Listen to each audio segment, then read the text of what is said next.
are you feeling today?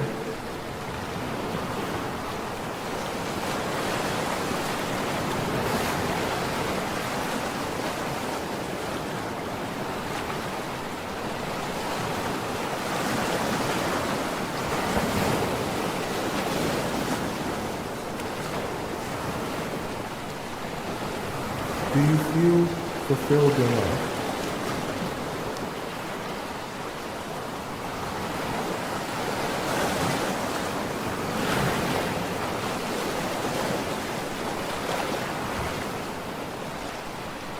The show will begin in 4 minutes. Are you ready?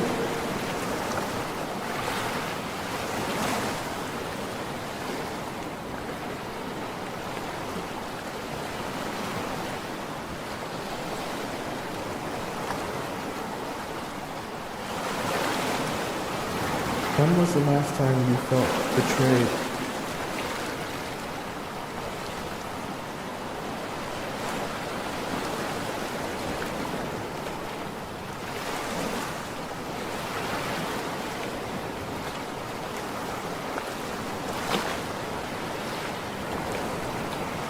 When was the last time you felt loved?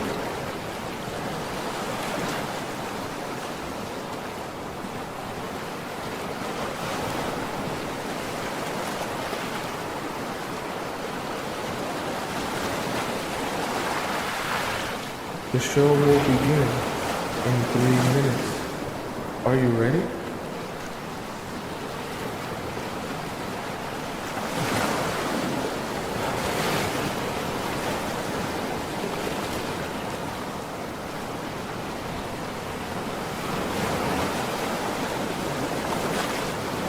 What did it feel like to be in love?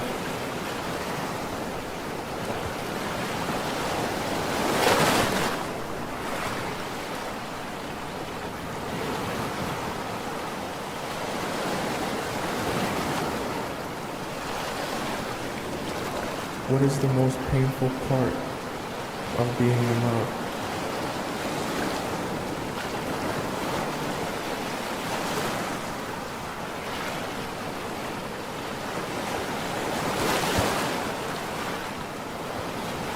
The show will begin in 2 minutes.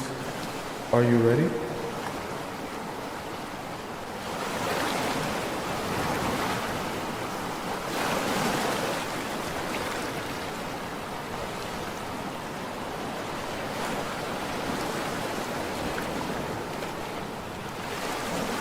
Are you ready to be transformed?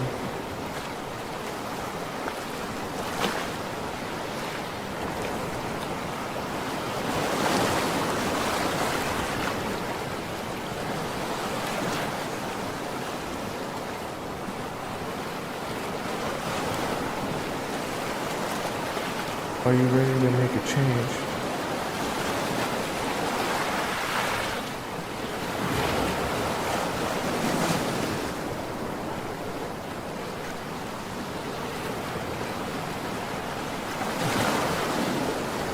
The show will begin in 1 minute. I hope you're ready.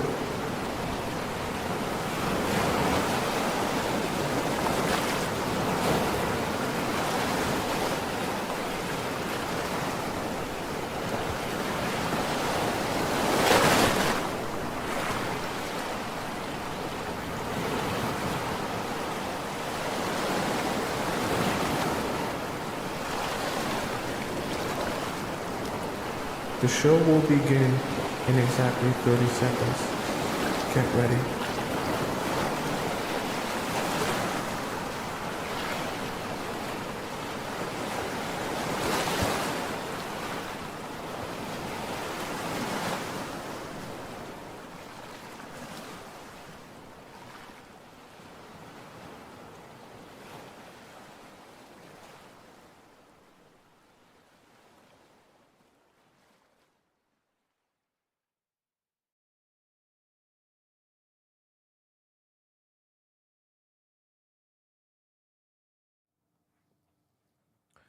Has it been a struggle for you to feel understood by men? What if I told you this usually stems from one area in particular? emotional intelligence. What if I also told you that a lot of your relationship problems could be solved if you just knew how to spot the emotionally immature men? If you want to learn how to do that, then join me on today's show where we'll be discussing 6 subtle signs he is emotionally immature. That way, you can avoid being frustrated in a relationship with a man who just doesn't get it. Welcome to the Players Club. If you're paying attention to me and everyone else in the live stream, please say here present so that I know you're here present and actively participating. Welcome to the show and welcome on this Monday afternoon. Chat's Monday afternoon for me. I don't know what time it is for you. How are you all doing? How was your weekend? Good to see you. Who we got over in the TikTok chat here? I see we got Nids. Dejana is here. Go Plants is here. One of our most generous TikTokers. User is here. Lena is here. Lori is here. Rita is here. Virginia is here. T is here. Rosemary is here. Hot Girl Next Door is here. Island Gal is here. Emily is here. Welcome all you beautiful people in the TikTok chat. And of course, we have our moderators, Sir Cerise, SH, and Scotty here in the chat. If they're not here yet, they'll probably be here in a little bit. I'm early today. Okay, or I'm on time today. How are you guys doing? Who we got over in the YouTube chat? I see we got Electric Feel here. We got Mary Kim here. We got Kayla here. We got LP Baby here. We got Jude here. Spiritual Francesca is here. Irina is here. Who are our channel members here? We got Tracy Now is one of our amazing channel members here. Great Fortune Cookie, one of our amazing channel members is here. Olga is here, one of our amazing channel members. And let me see, I think I got everyone, all of the channel members here. Hopefully I didn't miss anyone. Shout out to all of the amazing channel members. Good to see you all. And welcome, of course, we have Missy America holding down our YouTube and our TikTok chat as our one and only principal. Welcome, all you beautiful people. Let's get started today, okay? How was your weekend? Was your weekend good? Did you get into some good, wholesome fun, okay? Nothing tragic, nothing that'll end you up in our Discord time looking crazy. All right, hope not, all right? Let us have this conversation, okay? Emotional maturity is so important in your relationships. And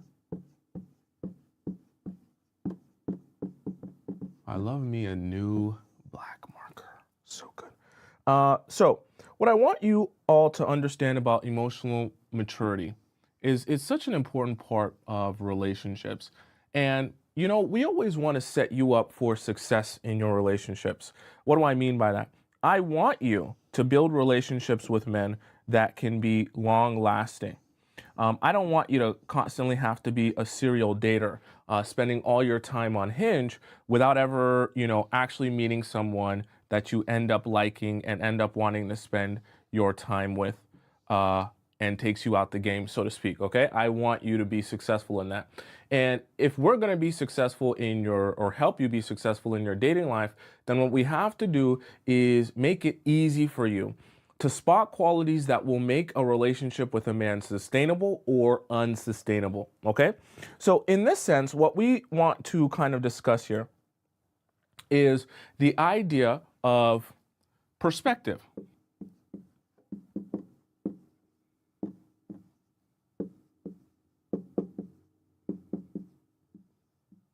So in this example here, I'm going to kind of explain to you in a visual sense something that could happen in the process of you dating a man. And I want to break this down so you can understand how emotional maturity can be very obvious to you from the very first couple of dates. Then you know to not date this type of guy. So in this scenario here, what I want to kind of draw a visual for you of is an idea where let's say you're dating a guy that you met wherever you met him. Let's say you met him on Mars, all right? And this guy that you met and you start dating on these first couple of dates, he says, okay, yeah, I want to take you out to this taco place. You love tacos and you love you a good birria taco, whatever, all right? And he says, I'm going to take you out at 6 p.m. Great. You're ready at 6 p.m. You're not on black people time. So by the time he says he's supposed to be at your house to pick you up, to take you out to go get birria tacos, you're already ready. You're ready by 5:50. You're sitting there and you're looking at your watch. It's now 6 p.m. You're thinking he's going to pull up any minute. And then 6 p.m. turns into 6:05, which turns into 6:15, which turns into 6:45. And then all of a sudden at 6:45, he sends you a message and he says, by the way, I'm not sure if I'm going to be able to show up. I'm running a little bit late. And then he finally shows up to the date at 7 p.m. Now, by the time you get into the car, you are pretty upset. And you don't like the fact that he showed up an hour late to this date. You've been ready since 6 p.m., okay? And you made sure that you were ready and you didn't want to waste any time. Now, you've missed your reservation. Now you guys are going to have to pull up late and things might be off. You might not get a seat because that birria taco place is super popular and everyone on TikTok has seen it. So there's usually a huge line outside of the store or the restaurant, okay? So the reason I say that is because this is a very interesting situation here of perspective. See, emotionally immature men, they find it very difficult to see a perspective outside of their own. See, you have a perspective here of this showing up late to the date where you got ready. He was the one that set the time. He was the one that set the place. He was the one that made the commitment and of the schedule and did the scheduling of how you guys were supposed to meet at this time, okay? But in your scenario, you were making yourself available at that time, you had time, and you stuck to that plan. So from your perspective, it was really rude, right? And we can also say disrespectful in that sense for him to show up that late to your date, especially considering he never sent you a message beforehand. He never said anything was going on. And then by the time he gets to the date, he has all of these excuses of why he couldn't get to the date. This is the interesting thing about perspective and what I want you to take notice of. See, someone who understands your perspective and understands the fact that without a text message or a call, you have no idea what is going on with them or what is happening or why they're going to be late. See, from his perspective, he'll say, well, I was doing things, right? Or I was busy, right? Or I had work, right? Some sort of thing like that, something along those lines. But very specifically in this scenario, see, an emotionally immature man doesn't really understand a perspective outside of his own. So when he tells you what was going on at the time when he was extra late to the date, and that when he was supposed to be here at 6 p.m., what he was doing all this time, he's only thinking to himself, at this time, I was doing these things. And so that's what mattered to me. That was important to me. And so that's why I didn't communicate to you that I was either going to show up late or in some cases flop on the date. But you should just be okay with that because I was doing things, I was busy and work and whatever the case may be. But from your perspective, you had no idea what was going on, okay? You weren't aware what he was doing, you weren't aware how he was spending his time, and you also weren't aware why he was so late to show up to this date, okay? So this is a matter of two different perspectives. Neither you or him is wrong in your perspective. Because from your perspective, it is very rude to plan this date and not show up on time and show up at 7 p.m. But from his perspective, doing all these different things actually was something he had to do in order to show up for this date at all. So this is a very important thing to notice about the men that you're dating. Are they capable of stepping outside of themselves and understanding just because this isn't my perspective on a situation? Can I understand what you're going through? Can I sympathize and empathize with you? Can I apologize for my actions, even if my actions weren't intended for you to take it that way or feel that way? This is such an important part of understanding if dating this man will even be sustainable. Because emotionally mature people will be able to understand just because I don't feel this emotion of feeling disrespected or that it was rude and something that I did at this time, that doesn't necessarily mean that you're not allowed to feel that way. That doesn't even necessarily mean that that's not true or you're not living in truth by feeling that way. It's very important to understand the difference there because not either of you aren't necessarily going to be feeling the same emotion all the time. You're different individuals. And sometimes you're going to be looking at the same situation or going through the same situation and feeling two totally different ways about it. That's fine. Adults disagree. Everyone disagrees. It's okay. It's not a crime. But it's very important that the man that you're dating or the man that you choose to spend your time with has the emotional maturity to understand just because I don't think this, just because I don't feel this, just because I don't see it that way or I didn't interpret it that way, that doesn't mean that your interpretation or your perspective is untrue or wrong or false. In fact, if I can get you to explain yourself and how you feel and get an understanding of why you feel that way, I'll be able to better step into your perspective, your understanding, see it your way, and be able to try and adjust myself so you no longer feel that way. Okay? That's part of emotional intelligence. I know I make it sound very complicated. It's not that complicated if you're emotionally intelligent, but if it is, if you're dealing with a guy who is very emotionally unintelligent, these type of things, actually, I should say that now, you'll notice a theme that a lot of the stuff that I'll describe here today and all the rest of my 5 points are things that might seem easy to you if you're someone with high emotional intelligence. Now, I'll be honest with you though, a man with low emotional intelligence, most of these things will be hard for him to actually do. Okay? So if you're noticing that, or you're noticing, that this might be easy for you, but be hard for some of the men you've dated or the guy you're dating to do, then you know you're dealing with an emotionally immature man. Okay? Let's go on to point number 2. Okay? This is going to be an interesting one. And it's not going to make sense to you at first, but I want to attempt to explain something that can be an issue. Okay? So we're going to draw him here. Large head, right? Probably not such a large brain. All right, so he's here. And we'll draw his body, short arms, and long legs. Okay, he's got a weird body, right? And you're here. We're going to give you a nice little, we'll give you a ponytail today. Short ponytail. That's the vibes you're on. And your triangle body, of course. And your stick legs, right? So this is you. This is the man. And here, we're going to draw someone very interesting. Okay? We're going to give her a slightly different look than you.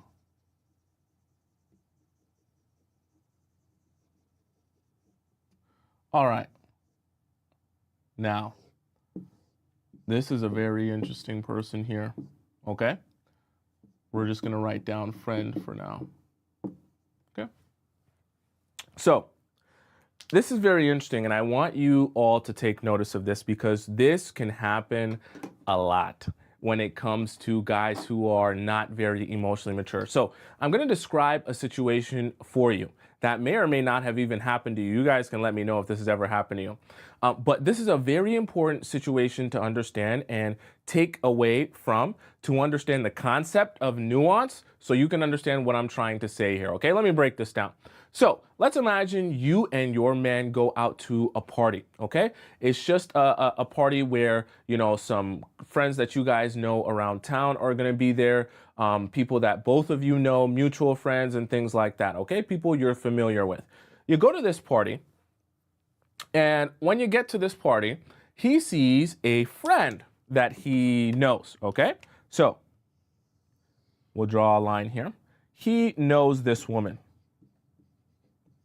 Now, he knows this woman from, let's just say, back in the day. Nothing inappropriate. They've never slept together. They've never had a thing together. No weird situation going on. They just know each other. Now, because they know each other and they know of each other, they start having conversation here. And you have your own mutual friends and friends of yours that are at this party. So it's not that big of a deal to you. You go about your time and you go and you have conversation with other people around the party. But as you're having conversation around the party, you look back at your man and this girl that he's talking to, this friend, and they seem to be really laughing up a storm, right? They seem like, you're seeing all 32 of their teeth. You didn't even know he had teeth back there because you never see that part of his mouth because he's never smiling that big when he's around you. She's laughing. She's touching on his arm when she's laughing. He must be the funniest person ever. He's Dave Chappelle. He's Kevin Hart today. Because the way she's laughing, it seems like she can't even stand up. She needs him for support the way that she's laughing. And they're talking 10 minutes goes by, 20 minutes goes by, 25 minutes, 30 minutes goes by, and they're still having this conversation here as if they're having the most interesting conversation ever. And you come walking into the frame and you're like, hey, you guys been talking for quite a while. And then your man goes, yeah, you know, me and my friend here, we're just catching up because I haven't seen her in so long. And she was telling me a funny story about the thing that she seen when she was off at work and da da da da da da da da da. Okay? Then you go, okay, yeah, work, yeah, conversation, yeah, catch up. And he's like, wait, what's wrong? What's the problem? And you're like, oh, nothing. So fast forward this party, you get back into the car, and the car ride is a little bit silent. The car ride is silent because you're upset that you feel like there was a little bit too much laughing, giggling, and vibes going on in the conversation that he was having with this friend, okay? And you are trying to work through your feelings because you feel uncomfortable having watched that and seen that happen. He then asks you, let's say, for the sake of example, he then asks you, oh, is something bothering you? What's wrong? And you're like, oh, I just didn't like the way you were having conversation with that girl. And he says, wait, what's wrong? I didn't cheat on you. I didn't kiss her. And I didn't grab her. I was going to say her. I didn't grab her butt. What's the problem? I was being civilized. I wasn't flirting or doing anything weird or strange. And then you go, well, yeah, it wasn't weird or strange what you were doing, but it just makes me feel uncomfortable for you to be having a 30-minute conversation with someone, some other girl that I've never met and I don't know. I get it, you guys are catching up, but it just makes me feel weird and it makes me feel strange. An emotionally immature man will find this nuance very difficult to understand. See, because he didn't actually necessarily do anything specifically wrong, which is true. But that doesn't take away from the fact that because you're his girlfriend or you're his girl in this scenario, that seeing this and experiencing this, where he's having this, conversation, even if it might be lighthearted and they're just telling jokes to each other for 30 minutes, makes you feel uncomfortable because you're a human being with emotions. Not all of your emotions can be laid out on a black and white piece of paper and can be said, hey, I only feel bad or feel weird or feel off when something is morally wrong or you're cheating on me. I can also feel bad or feel weird when something isn't necessarily wrong, but it just makes me feel uncomfortable. This is the nuance of emotional maturity that only someone with emotional maturity can understand, because it's not black and white. It's very gray. But in understanding people and understanding perspectives, like we talked about earlier, it's easy to understand that when you're able to empathize and sympathize with people and understand how emotions can be complex and way more complex than just being, is this good or is this bad? But for the men who are emotionally immature, this will be a struggle. And his response will be in a way where he can't quite understand why you would at all feel that way. Because in his mind, the only reason you should feel weird or you should feel strange about a situation is if he's blatantly cheating on you or blatantly disrespecting you by kissing the girl, grabbing her butt, doing something very, very strange.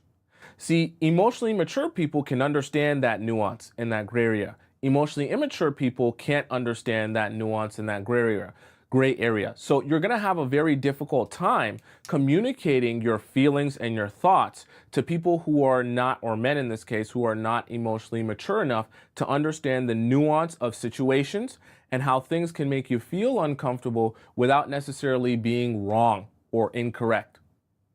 See, this is part of working through problems in a relationship that can be small and seem minute to some people, but it doesn't take away the fact that it still bothers you. Just because a situation is small or an issue might seem small because it's not me that's bothered or upset, it's very important that you align yourself with men who are emotionally intelligent enough to understand just because the problem doesn't seem like a big deal to me, It doesn't seem like it really bothers me. It doesn't seem like something I would be upset about. That doesn't take away from the fact that you still feel weird about it. You still feel uncomfortable about it. And let's talk this through. Let's figure out how we can work through the situation and come to an understanding of how I can have conversations with my friends who are women that I have no romantic relationship with, but in a way that also doesn't make you feel uncomfortable. Okay? That's a talk that requires nuance. That's a talk that requires understanding. That's a talk that requires emotional intelligence. Okay? Kayla says, how do men grow emotional intelligence? With an understanding of how things work, an understanding of the fact that just because I don't feel a particular way doesn't mean other people don't feel a particular way. So this is something that people choose to grow in and people choose to better understand. I know it sounds very strange, but men aren't going to go out and read a book and become more emotionally intelligent, right? Your growing and your understanding of life allows you to become more emotional intelligent. Your experience in relationships and friendships and understanding people and dealing with people is what makes you more emotional intelligent. So for the men, it's not just something where you can say, okay, I want my man that I'm with right now to be more emotionally intelligent, and I want that to happen in the snap of a finger by him reading a couple of books. He has to have the desire to better understand people and grow in his understanding of people and their perspectives to become more emotionally intelligent, okay? I know it's a little bit unfortunate, but the reason I say that is because what I want for you to do is, instead of trying to figure out how can I get a guy that I like to be more emotionally intelligent, I want you to instead change your thinking to, how do I only align myself and look for partners and invest my time in partners who I see and deem to be emotionally intelligent, okay? I know it sounds very cold, and I know it sounds like, damn, are you saying that I shouldn't date the guy that I'm dating right now? If you think that that guy is emotionally immature, then I'm saying don't date that guy. I'm saying align yourself with the guy who is emotionally mature and intelligent. Okay? LP Baby says, if a guy doesn't want to be emotionally intelligent, does that mean that he's not for me? Precisely. Precisely. Precisely. That's precisely what I'm saying. And I'm also saying that when you're looking out for guys and you're looking out for the people that you want to date, you want to make sure that you're looking specifically for signs and clues that this person is emotionally intelligent. And if you get the sense that they're not emotionally intelligent, then you make sure to leave that man. Okay? Does that make sense? All right. Let's hop into our point number 3. I want to kind of run through them. Don't worry, I'm answering your questions about the show at the end. Okay, so if you have a question, make sure you pocket it, because we're going to get to our question time of the show as well. All right, let's hop into point number 3. So, super important part of emotional intelligence.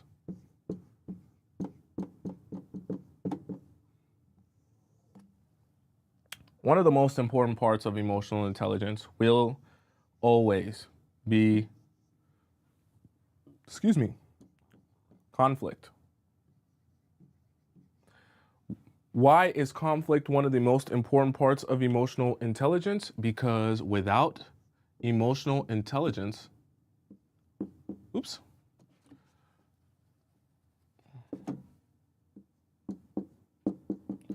without emotional intelligence, you will never be able to sustain a relationship with a man. So let's break this down in a visual, and then we're going to kind of understand better what this really means when I'm talking about conflict. Okay, so number 1, right?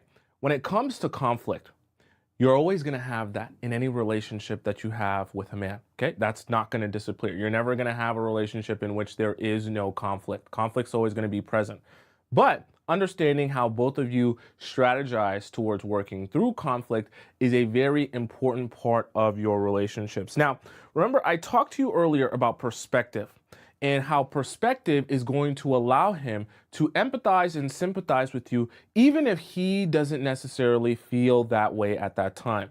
See, when both parties are emotionally mature, you start off, whenever there is conflict, on two opposite sides of the mountain, Okay, you're on this side with your own perspective, and he's on this side with his own perspective. Okay, but in the process of having two people who are emotionally mature, you're able to kind of look across the mountain here and understand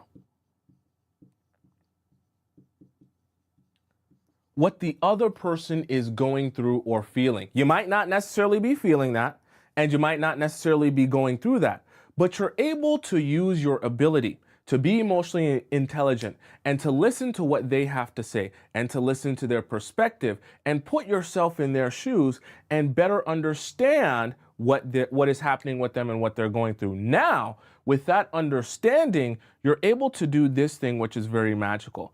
The two of you are able to look towards a resolution and work your way up the mountain to get to this point of a resolution, because with an understanding of what the other person is going through, what they're feeling, and their own perspective, you're able to say to yourself, okay, I know what I want. I know what I need to feel resolved. I know what I need to feel better about the situation or to feel like we've worked through this. And I also am getting a better understanding of your perspective and your own needs, right? The things that are important to you. And I'm going to factor in the things that are important to you as you also factor in the things that are important to me. And the both of us will start moving in the direction of a resolution, factoring in what the other person wants and needs, as well as what I want and need. And when we do that, we're going to be working in the same direction towards the same end goal, which is the resolution here that works for both of us. That's why I'm kind of describing it as a mountaintop, because with that understanding, that's the only thing that allows you both to move in the same direction towards the same point here. So this is such an important part of dating men and understanding if they're able to do that. Because emotionally immature men, remember, they can't really see your perspective. It's very difficult for them to sympathize or understand you when they aren't going through it right now. Okay? Or if they say, well, if that was me, I wouldn't feel that way. If you did that to me, I wouldn't be upset. Remember, like the example I gave you of the guy coming super late, and he says, well, if you came super late to a date that, I planned and you just showed up at my house an hour later, I would just do something else. Or I would just, eat, or I would just, whatever the case may be, and I wouldn't be as mad as you are now. See, that's not empathizing or sympathizing. That's not understanding. That's just saying, hey, I'm projecting how I would feel if I was you onto you. And if I would feel differently than you feel now, then what you feel is completely invalid. What you're only supposed to feel is what I would feel if you were me and I were you. That's not understanding whatsoever, okay? In fact, that's the complete opposite of understanding. That's projecting. So I say all that to say, when you're dating men, what you want to be focused on is if they're able to do this, if they're able to come to an understanding with you and then build towards a resolution, being able to factor in what your own needs are and what is also important to you. Men who are emotionally mature can do this, and it's not very difficult for them to do this. Men who are emotionally immature will never be able to do this, unfortunately, okay? Because the only perspective they can see is their own, and the only understanding they have is of themselves. And so instead of moving towards this point of having resolution here, they'll just be trying to get you to move towards this point, which is all about what he wants. Okay? And notice it's very hard to get over here to what he wants because it's all the way on his side of the mountain here, because it doesn't factor in at all what your needs are, at all what is important to you, or at all your perspective, which is exactly why I say this is something you're just going to avoid. You're not even going to try and date men or try and build with men who are emotionally immature like this, because there is no version of a sustainable relationship when you can't work through conflict and build up to the same goal, okay? Does that make sense? Godly says if they are emotionally mature, I'm out, no buenos, no mas. Exactly. I want to help you spot the type of things that an emotionally immature man will be doing so that you can better prepare yourself for if you come across a guy like that, okay? Let's hop into point number 4. I hope that mountain visual made sense to you all right? Okay. All right. So point number 4, quite interesting one. And I'm going to call this stop pooping time. I'm going to call this stop pooping time because this will give you such a much better understanding of men that I think it'll be valuable for you in many different ways outside of just the topic that we're discussing today, okay? So we're gonna call this stop pooping time. I should set some sort of alert here. Stop pooping time means if you're on the toilet pooping while you're watching me, you snip off your poop, okay? No more pooping until I finish this point. It also means if you're laying in your bed with your hand in your pants, you're gonna take your hand out of your pants, you're gonna look in my eyes and pay attention, okay? I'm very serious now. So this point is about anger. Now, the reason I want to describe this point to you is because I think this will be such a valuable topic for us to discuss about men that will open your eyes a lot when it comes to men and how they work here, okay? So, what you need to understand is, see, toxic masculinity can rear its head in many different ways inside men. So let's think of it like this, right? So you have all these different emotions. So you got sad here. We're going to throw it in there.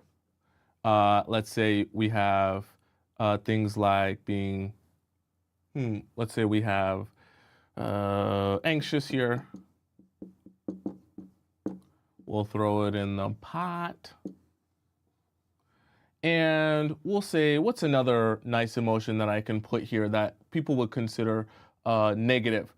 We can put disappointment.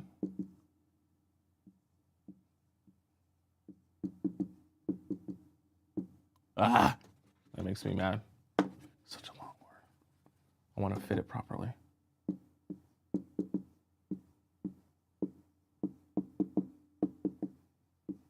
There we go. There we go. And we're going to throw disappointment in here as well. All right. So the reason I wanted us to have this example here, and I think it's really, really important, is because this is something that I want you to understand about a lot of men, unfortunately, but it's also quite a sign of emotional immaturity, unfortunately. Okay. You're not really going to be looking to date a lot of men, only a very particular few. So the reason I say this is because for men, when they grow up from a child, they grow in their understanding of what's expected from them and what it means to be a man. So when they grow up a lot of times, what they'll start to understand the meaning of being a man is that, hey, you should not show too much emotion. You should, in fact, stop showing a lot of emotion because that's not what men do. Women are the emotional ones. They're the ones that cry. They're the ones that feel sad. They're the ones that feel upset and all this other stuff, okay?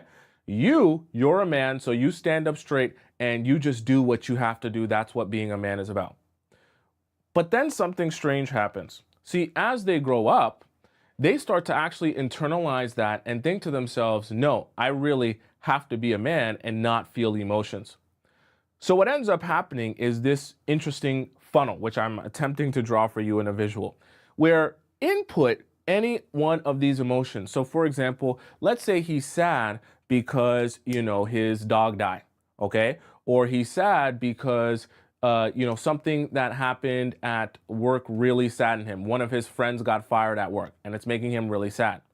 Or for example, he's anxious because he has a big deadline coming up at work that he doesn't know if he's going to be able to do well in. He doesn't know if he's going to be able to do the project right and actually impress his boss. Or let's say, for the sake of example, he even feels disappointment because that project at work maybe didn't work out, or whatever the case may be, he might have wanted a promotion and he wasn't able to get that promotion that he wanted at work, whatever might have happened.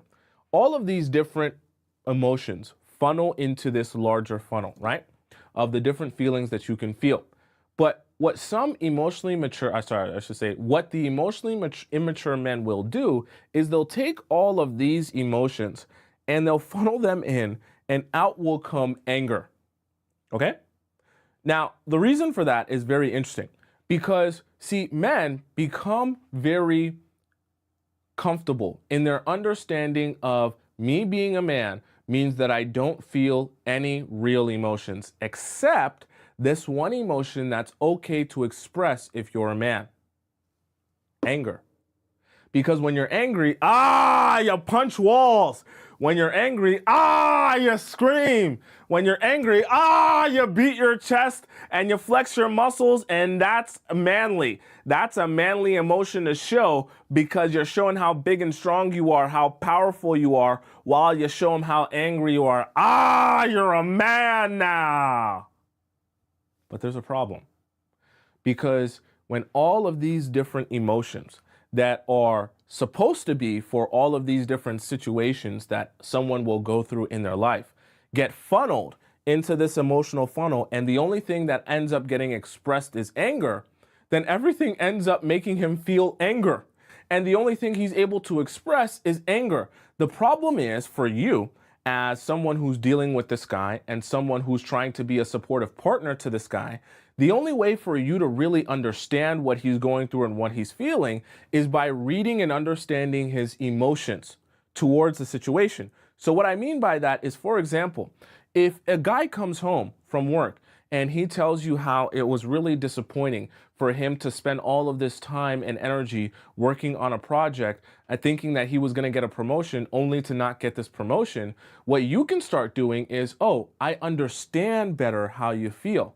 So let me figure out how I can do something for you to uplift your spirit, to make you realize that, hey, you're worth more than just a job. And just because you didn't get this promotion, that doesn't mean you're a bad person. Let me cook your favorite meal, your favorite apple pie, that I can cheer you up, because you're still going to go back to work the next day and you're still going to attack this, and there will be more promotions. You see how an understanding of what that person is feeling and the emotion that they're feeling helps you also deal with that. Then your man can feel good, you can feel good, and everyone can feel good.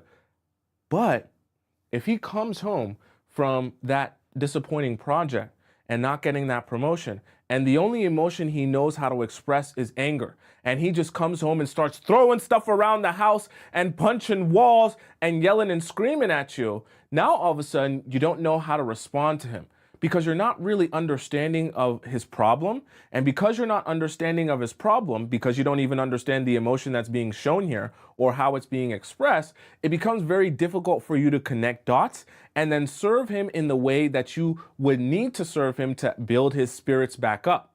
Because in both of those scenarios, all of that emotion could be stemming from the disappointing project and not getting the promotion. But its expression changes the way that you respond to him, number one. It also affects your ability to help him get to where he needs or help to build back up his spirits if you don't understand what he's actually going through. So you see how this kind of ends up being a very unsustainable situation where, for guys who are emotionally immature that only know how to express themselves through anger, it becomes very difficult for you to deal with those men because you don't know what emotion they're actually feeling. You don't know why they're feeling it, and they can't describe to you why they or how they feel. Okay? And so this is why I say avoid guys like this. If you get into a relationship or a situationship or a talking stage and you start to notice that this guy is only capable of funneling all of his emotions into anger and only capable of expressing them this way, go ahead and say, yeah, thank you for your time. I'm going to go over here and never speak to you again. I know it sounds really selfish to be only thinking of yourself and your own happiness, but I promise you it's very, very, very difficult to impossible to build a sustainable relationship with men who can only express themselves like this. You will be very frustrated at trying to work with a guy who doesn't know how to express any emotion outside of anger.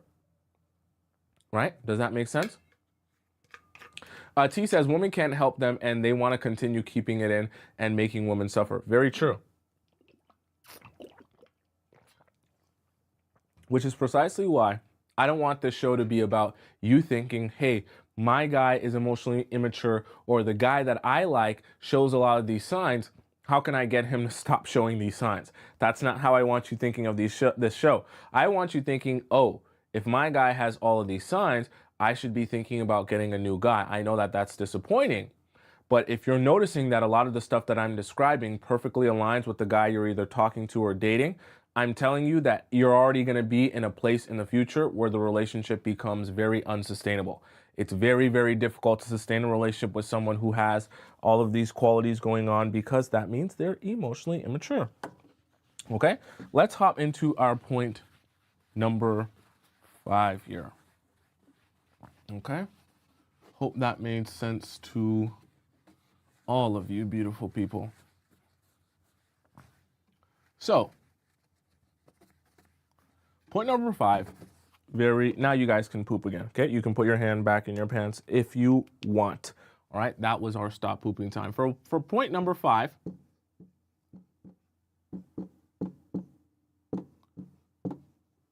I want us to talk about short term, okay?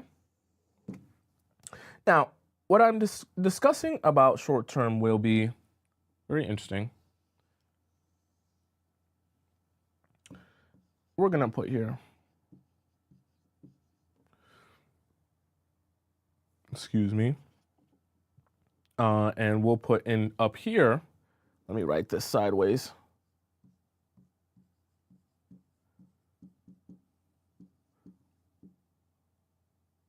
Okay, so this is a graph. We're not gonna do math here, don't worry. We're not gonna get too deep into numbers, don't start sweating. All I wanna do for you is kind of describe to you a visual graph that will help you understand what I'm talking about here as it relates to the short term. So, you start off here with low investment. And I'm not just talking about in a relationship, with anything in life, okay? And as time goes on, you're going to be investing and investing and investing and investing, okay? I should even put it like this. This would be a better visual here.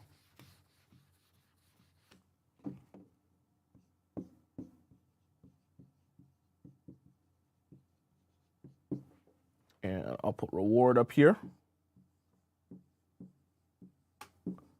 So as time goes on, you're going to be investing and investing and investing for a long period of time. And then suddenly, as you continue to invest, I should say, your reward is going to start gradually increasing and increasing until all of a sudden your reward starts to grow exponentially. Okay? This is with a lot of things in life, because you're never going to see success when you just first start something right out of the blue. You're only going to see success after you continuously invest in doing that thing, or in that person, or in that relationship. And over the course of time, you see the reward on the back end, okay? So this is, we'll just say, the long term, right? So the reason I kind of want to use this graph to explain to you the idea of short term here is because for men who are emotionally immature, it's very difficult for them to ever see the point in doing anything that doesn't serve them right now. Because in order to anticipate how you're going to feel down the line and how something you might do or say or invest your time and energy in right now will ever do something for you in the future, that just doesn't require the ability to just say, I want to do what makes me happy right now. That requires to have the ability of being able to say, what will I be feeling 5 years from now? What will I be feeling 10 years from now? How do I want to serve myself right now by doing something for me in the future? Because I can anticipate what my emotional state will be at this point in my life. And if I can anticipate that now, I can better serve myself in that state in the future by doing something for me right now, even if that doesn't necessarily benefit me at this current moment, or if it's a lot of work at this current moment, or if I'm not going to see a lot of the reward or the benefits of this in that current moment. So how does that relate to you and your relationship? See, when you ever ask anything of a guy who is only thinking short term, like, hey, I want us to come to an understanding of this. I want us to come to a compromise in this area of our relationship. I want us to figure out how we can not make this a problem anymore. See, guys who are only thinking short term because they're emotionally immature will not see a purpose of investing time and energy into things that don't serve them right now. Because when you're emotionally immature, you're not thinking about how you're going to feel 5, 10 years from now. You're only thinking about how you feel in this current moment. So let me give you a kind of graphic example of what I mean here. So let's say, for the sake of argument, you're thinking, hey, me and this guy that I'm talking to, we have some good laughs and things like that, but we never really talk about anything real. Like, we don't talk about how we want to parent our kids. We don't talk about our deeper desires. We don't talk about, how we want to be living. We don't talk about what we want out of life. I want to spend some time dedicated to us sitting down and having a conversation about things a lot deeper than just us jackrabbiting, or him jackrabbing himself inside of me and us watching Netflix. I know we have a good time. I know we even go out on dates and he's very consistent with me, but I want us to invest in each other a little bit differently. Not necessarily because I need it to happen right now and our relationship isn't good right now, but I know that this understanding of each other can bring us closer and also allow us to build things that will help keep our spark alive in the future of our relationship, right? This might be how you're thinking. Then when you go to him and you describe these things and how you want to kind of play some games and do some things to try to better understand each other on a deeper level, he says, what's the point of that? We go to the taco spot, we have conversation, we eat good, I pay for your food, and then we come back and I jackrabbit myself inside of you. I mean, I feel like we're having a pretty good vibe. Now, I don't have time for all of that other stuff. This is so silly. Why are we doing all of these games and this silly stuff? It just doesn't make sense. Like, we're perfectly fine how we are.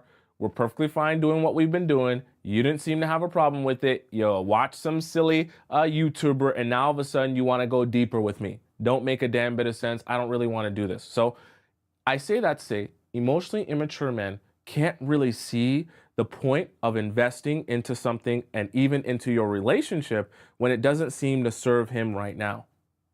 Okay? Because figuring out how to keep the spark alive in your relationship when you're still in the honeymoon phase seems quite pointless, wouldn't it? Thinking about how you're going to make your relationship survive the long term, or be as sustainable as possible, or to build foundations and pillars that make it so that when you go through future problems, you don't have to actually start figuring them out at the time. You can already have a plan in place to work through those problems that may come up in the near future, right? See, emotionally immature men can't understand that. And they don't want to waste time investing into things like that are only going to reap the benefits in the very far and distant future, because they're not able to anticipate or even care about how they're going to feel in the distant future. They're only able to care about how they're going to feel right now. So what feels good right now? I, live in this apartment downtown and I like jackrabbiting myself inside of you and I like going out to eat food. Why do we need to be focused on doing anything more than that? That's what you say you want. You like this, I do that for you. I pay for your stuff. I pay for the dinners. I do that. It's not enough still? Why do we need to go deeper? Why do we need to invest in this? Why are we trying to fix problems that we don't even have? Because those are things that are going to make your relationship sustainable. But the emotional, immature man doesn't understand that. That doesn't connect for him. And only until you have those problems in the future, or you have those conflicts or issues in the future, or you have those miscommunications or misunderstandings in the future, can he then say, oh, now I think is a good time for us to invest in this, or try and go into counseling, or trying to go to couples therapy, or whatever the case may be. And so a lot of times what I want you to kind of think of is, how willing is a guy to be investing in things that don't necessarily serve our relationship right now, but serve the future of our relationship, serve the sustainability of our relationship, serve the long term of our relationship. The other thing I also want you to look at and observe of the men you're dating is, how does he apply this into his own life? Does he take his own life and implement this same strategy? From the standpoint of, does he take investing into things and reaping the rewards at the end seriously? Does he actually do that? Or does he see everything as, hey, I want to try this right now and I expect to see results in the first 30 seconds. If I don't see results, I'm going to go on to the next thing that's going to make me see results in the first 30 seconds. If you're dating a guy that thinks that his big claim to fame is going to be getting a lottery ticket and winning the lottery, and that's the way that his life is going to change, go ahead and leave that man. Okay? Just being super real with you. If you're dating a guy that thinks that his, big moment is that he's going to make it to the NBA and he's 35 and 5'6", go ahead and leave that man. All right? If you're dating a guy that thinks that crypto is going to be the new get rich quick scheme. I'm going to do crypto and in the first, 12 days, I'm going to become a millionaire. I'm going to start selling TVs out the back of my trunk and in the first week, I'm going to be a millionaire. Life don't work like that, okay? You don't invest into things right now and reap the reward right now. And if you can't understand how to invest into things where you only reap the reward far in the future, then you're probably not going to be very successful in life, which means you're probably just going to want to not worry yourself with those men, okay? I would hope you're not investing your time in those men, okay? Notice that these men stay single forever. We would hope, right? We would hope that those men stay single forever, but unfortunately, some women that don't understand these concepts end up dating these men or even marrying these men and only realize that until after the fact, unfortunately, okay? Let's go on to our point number 6, okay? Hope that made sense to all of you. Tell me in the chat, did that point number 5 make sense to you all? I hope I didn't lose you with the graph and things like that, because I know graph and math sometimes can get you sweating, all right? Point number 6. Super duper important to understand for men that you're dating, okay?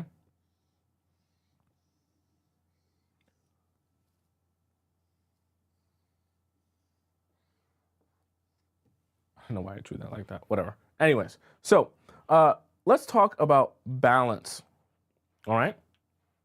So let's just put this one here.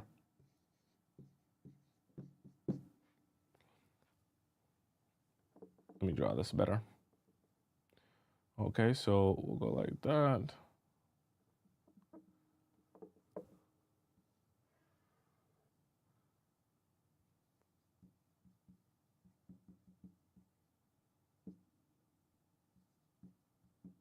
Okay, so balance, super duper important in life, okay? It's super important because for men and the guys that you're dating, you cannot make the mistake of dating a guy who doesn't understand balance in life in general, because this can become very horrible for you and a very horrible situation for you, okay? I'm giving this example because this is a common example of guys who are too emotionally immature to understand how balance works in life. They are always doing the most extreme of something. Either they feel it's necessary to work until their eyeballs bleed and pay no attention to you whatsoever, or they think that, oh, the sacrifice is to not work at all, but pay all my attention to you. This is a problem though, because while some of these men might be ambitious and want to get to the money and want to do what is necessary for their life and their success, which is good, the other thing is though, everything needs watering. Everything needs investing. And if you stop investing in some part or area of your life, it will stop growing. It will start to die because there is no nurturing going on there. So what do I mean by that? If he chooses to have his work life be so important to him that all he does, thinks about, breathes, eats, sleep is work, unfortunately, what's going to take a hit a lot of times is your relationship. And while he might think to himself, but this is good, I'm getting to the millions, I'm getting to the millions, something here is not being watered. Something here is not being nurtured. And so because of that, it's going to be the first thing to die. And emotionally mature men understand, hey, I love work. I love doing work. It makes me feel alive. I love going to work. I love spending time at work. I love figuring out problems. I love making money. That's great. But if you only pay attention to making money, if you only pay attention to working, your relationship will suffer. And if you choose not to balance your life in a way where there still is time for your relationship, and instead of it being all out of whack and so unequal or so much inequality in the relationship, if you choose to not address that, then eventually you're going to be in a situation for you, I mean you, where you're suffering in a situation with a guy who is all in on something else and not paying attention to doing any nurturing of you or the relationship with you. Not that dating a man who likes to work and things like that is a bad thing, but he should also have the understanding that someone who actually is able to step outside of themselves, see other perspectives outside of themselves, also understands that, hey, what I want in my life and my relationship is not the only thing that's important. I love working. I want to figure out these problems. I want to get rich. That's great. But aside from getting rich, someone else in my life also needs things from me, also needs my attention, also needs my care, also needs my love. If I don't want to water that relationship and invest in that person or that thing, that relationship is going to suffer. I can't just expect her to exist and live while I focus all my attention over here. It's unfair to her. But see, this is part of understanding perspective, like we talked about in our first point. This is part of being able to empathize and sympathize with other people. That instead of even putting himself in a situation where all he does is work and focus on himself, he also factors in that, hey, my life and my attention is more than just me and my focus on my work. My life and my attention is also me making sure that in the process of me spending a lot of time working and focusing on that, I also make time for the person that I say that I love, I care about, and I want to build a happy, healthy relationship with, because that person also needs watering. And I have to figure out what balance works for me and that person, that she can also feel good in our relationship. She can also feel cared for and paid attention to as well. Of course, it's not necessarily going to be 50-50 all the time, perfectly equal, but there should be some sort of balance where you still feel like you're the priority at some points. Okay. Obviously, sometimes depending on work or time sensitivity, that might take more of the priority, but that doesn't mean that it's going to be the priority forever. See, emotionally mature people understand that there has to be a balance in order to have a successful relationship and a successful work life. If there's not, your one or the other is going to suffer. If you only are going to care about your relationship and only pay attention to that and not pay attention to your work will suffer. If you're only going to care about your work and only pay attention to your money, yeah, you'll have a lot of money, but your wife or your girlfriend will be miserable. Okay. So pay attention to that when you're dating men, to get a sense of, okay, I get it. You're committed to your work and you like working, but how committed are you to also building a real, healthy, sustainable relationship? If your only commitment to yourself really is being a successful man, that doesn't necessarily mean you'll be a successful husband. You might be successful making money and you might be successful running up the ranks of your corporate job, but you won't be successful building a relationship if that's not one of your also one of your priorities. Okay? Because if it's not one of your priorities, I'm not going to turn it into one of your priorities by walking into your life. It has to be one of your already existing priorities. Okay. So be taking notice of that when you date men and you ask them questions to get a better understanding, not just, hey, I'm here. Don't ever assume that because a guy is here on a date with you that you met on Hinge, that he's ready to date. Okay. You only actually are sure that he's ready to date when you hear how he feels about dating, what his expectations of a relationship is, and how he wants to approach that. If a guy tells you he's ready to date and the next thing out of his mouth is, hey, by the way, I'm basically going to be working 24 hours a day. I have, my work job, my 9 to 5, then I have a side business, and then I have another side hustle on top of the side hustle, because I like to do everything at once. And I always feel a constant state of anxiety because I feel like I need to do 35 things at the same time and I never have time for anything else. If I go out on a date with you, it's probably going to be while I check my phone the whole time and pay attention to other things. That's not really going to work. Okay. And that's not balanced. That's also a lack of emotional maturity to understand that, hey, you can't just expect someone to sit on the sidelines while you hustle your life away, which is great. Working is great.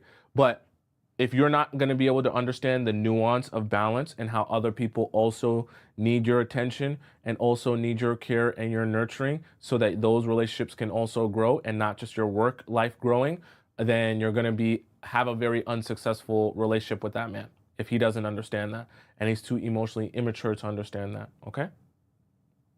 Does that make sense? Valentina says, exactly. Finally, you understand me because my ex never understood that. Trust me. The men that love working, it's something that you have to come to the realization of. You can love working. Nothing wrong with that. You can love making money. There's nothing wrong with that. Love being a boss. But your woman also needs your attention. That's just the reality of life. Okay? And when you become a man, you understand your woman also needs your attention. Just the reality of life. There's no version of a successful relationship where you can only work, only pay attention to yourself, and only pay attention to your work life and never give attention to your woman. It don't make a damn bit of sense. You're gonna have a very unhappy woman, if not a woman who's cheating on you. Okay, just the reality of life. All right. Do you guys have any questions about the 6 that we just discussed here today? I seen you guys having questions earlier. Let me go into the super chat because I know that there was a super chat donation while I was multiple. Okay. Nelly donates 11 euros in the super chat. She says, we scheduled the date for the 18th. My question, he told me I'll let you know what time, how long before the date is unacceptable or appropriate to confirm the date and the time he will be picking me up. So you're saying that he hasn't said anything to you after scheduling the date for the 18th. My thing for that would be, hey, because obviously I believe that's like 2 weeks in between, right? So at least one update throughout the week of, yeah, we're still on for the 18th will be good. And then obviously the day before, updating you like 24 hours before, we're still good tomorrow, blah, blah, blah, blah, blah. And then the day of, okay? Those are kind of the checkpoints. Once a week, right? Leading up to that date, then the 24 hours before, and then the day of the date. Anything outside of that, I don't think is super necessary. I don't think it's necessary for you guys to be messaging each other every single day, talking about the date that's upcoming, because it's upcoming. So there's how much can you really talk about? But at the same time, there should be some sort of check and balance there, where at least at least once a week, there's some sort of check-in. Yeah, you know, we're good. We're still good for the 18th, blah, blah, blah, blah, blah, blah, blah, blah, blah. Okay? Kayla donates $20 in the YouTube chat. She says, thank you 100 times over, Tomisin. Thank you so much for your $20 donation. I really appreciate that. Also, thank you to the person, I didn't get to see it here. Thank you to the person who donated in the TikTok chat. I can't see it on my screen here, but thank you. I really appreciate that. Shanghai donates, or Shengye donates 10, I don't know, what is STK, SEK, what currency is that? She donates 10 of that, and she just donates it as a little bit of a super sticker. Thank you. Thank you. I appreciate that so much. All right. LP Baby says, what do you think of my boyfriend going on solo dates with female friends? What? I don't even understand what that question is. Your boyfriend going on solo dates with your female friends? That's not even your boyfriend anymore. He's dating other women. Well, I don't even know. Well, how can that be your boyfriend? Okay. You said that was my ex and his female friend and their solo dates. Yeah, no, that's not a thing. That's not a thing. I don't know where he got that from. That's not a thing. Devil Blue says, how long do you give men to reach the resolution in conflict? Well, okay, that's a good question. See, I always consider it, as long as there's some sort of progress towards it, it can really depend on the conflict. So, for example, let's just say hypothetically a guy cheats on you. And this stemmed from, going back to a lot of different traumas that both of you have had in the relationship, whatever the case. There is quite a process there towards working towards your resolution and actually taking action towards that. It's not just an overnight thing. Now, on a side note, if your issue is, hey, I just didn't like it yesterday when you said you were going to call me at 9 p.m. and you didn't end up calling me until 10:30. that is a slightly different way to resolve the problem, which can be resolved within a day or a night in one conversation. So you kind of have to be able to determine the difference between something that takes a long time to resolve because there's many steps towards an actual resolution versus something that can just be resolved in an instant. The reason I don't like to give you a hard timeline for that is because I don't want to say, yeah, it should take him no more than 24 hours to resolve something. And then the resolution is something so complex with so many different nuances and understandings from your side and his side and things to discuss that you're expecting some sort of magical answer and for the problems to be solved in an instant, that it's impossible to solve a problem that complex. Okay. So that's something I want you to be thinking about as well. Okay. LP Baby says, my ex told me he didn't have a 5-year plan when courting me. I should know that that MFR was going to waste my time. 100%. If a guy ever tells you that he has no 5-year plan, no plan for his future, he's just kind of blowing with the wind, going by the flow, that's exactly what he's going to do in his relationship with you. He's going to go with the flow. He's not going to know what he wants to do at all. Okay. Valentina says, my ex was a workaholic and an avoidant. Thank God I didn't marry him. Thank God you're part of the Players Club, and now you know exactly why you didn't marry him, and it's stuck in your head, so you'll never go back.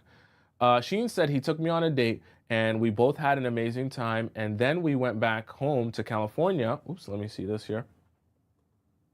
I missed it here. And then we went home to California. He's from NYC, where we met. He ghosted me and texted me on New Year's saying he missed me. Why?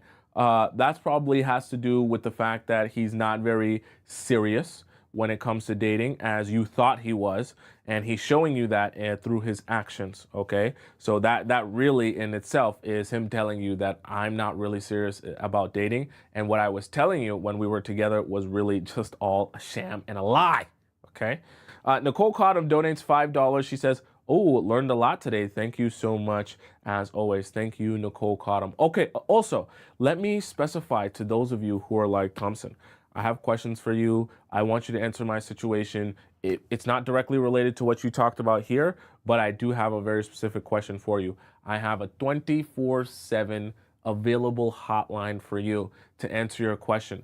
What you do is you go over, if you're watching me on TikTok, you go over to the link in my bio on TikTok, or if you're watching me on YouTube, you go down in my description, click where it says private relationship advice, okay?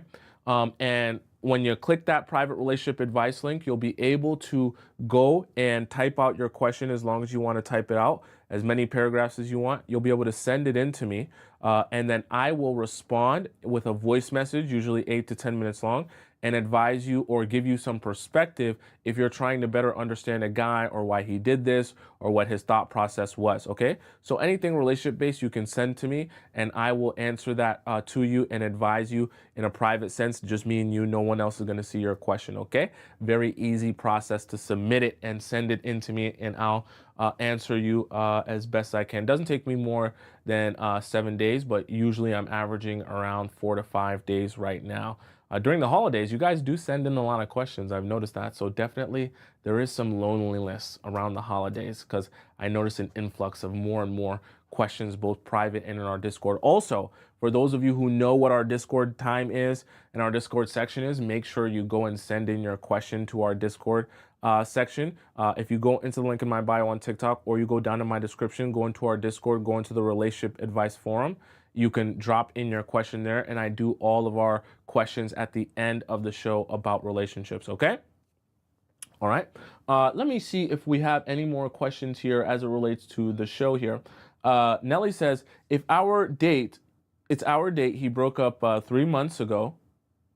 He broke up with you 3 months ago? Oh, he broke up 3 months ago with his wife. We've known each other for 5 years. Was never the time for us.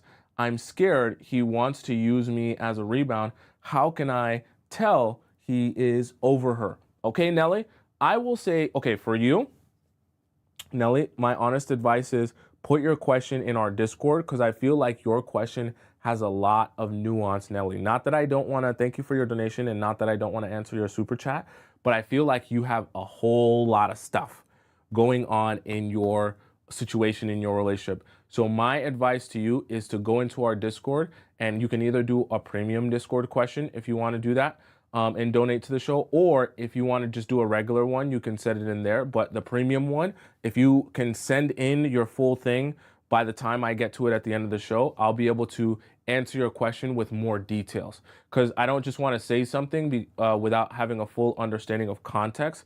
And I can tell just by the way you're sending your message, your situation has a lot of context required to really understand it and grasp it, okay?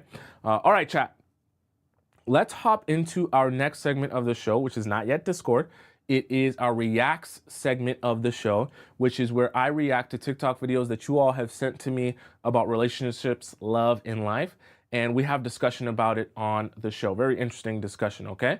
Now, while I get ready for that, I'm gonna clean up here a little bit. I'm gonna play an intermission video for you guys so you're not just watching me clean up. And then I will join you in a moment for our react segment. So today's intermission video comes from Margarita, who says, stop being the good girl and become inconvenient. All right. So we're going to watch Margarita and then I'll join you guys in just a moment. Putting yourself on the back burner. You're always trying to people please and you're always just trying to fit yourself into the scenario of being convenient, and you are being relegated to not as important, especially in the dating stages. People think that if I become really convenient and lovely, he will value me more.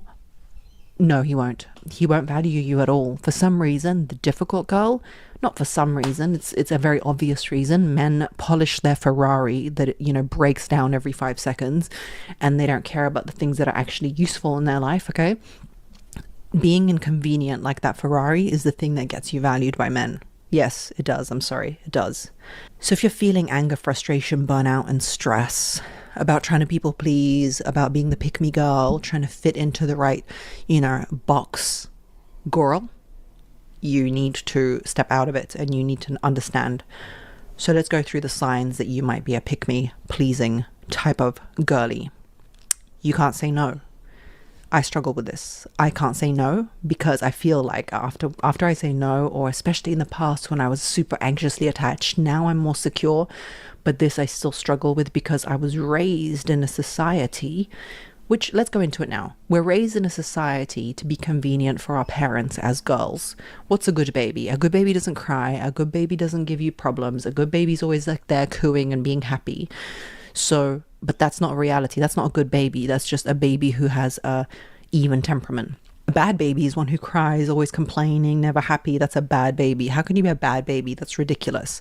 But in our society, we have these symptoms of like what a good child is. Basically a convenient child, one that doesn't interfere into the parent's life. That is a good child.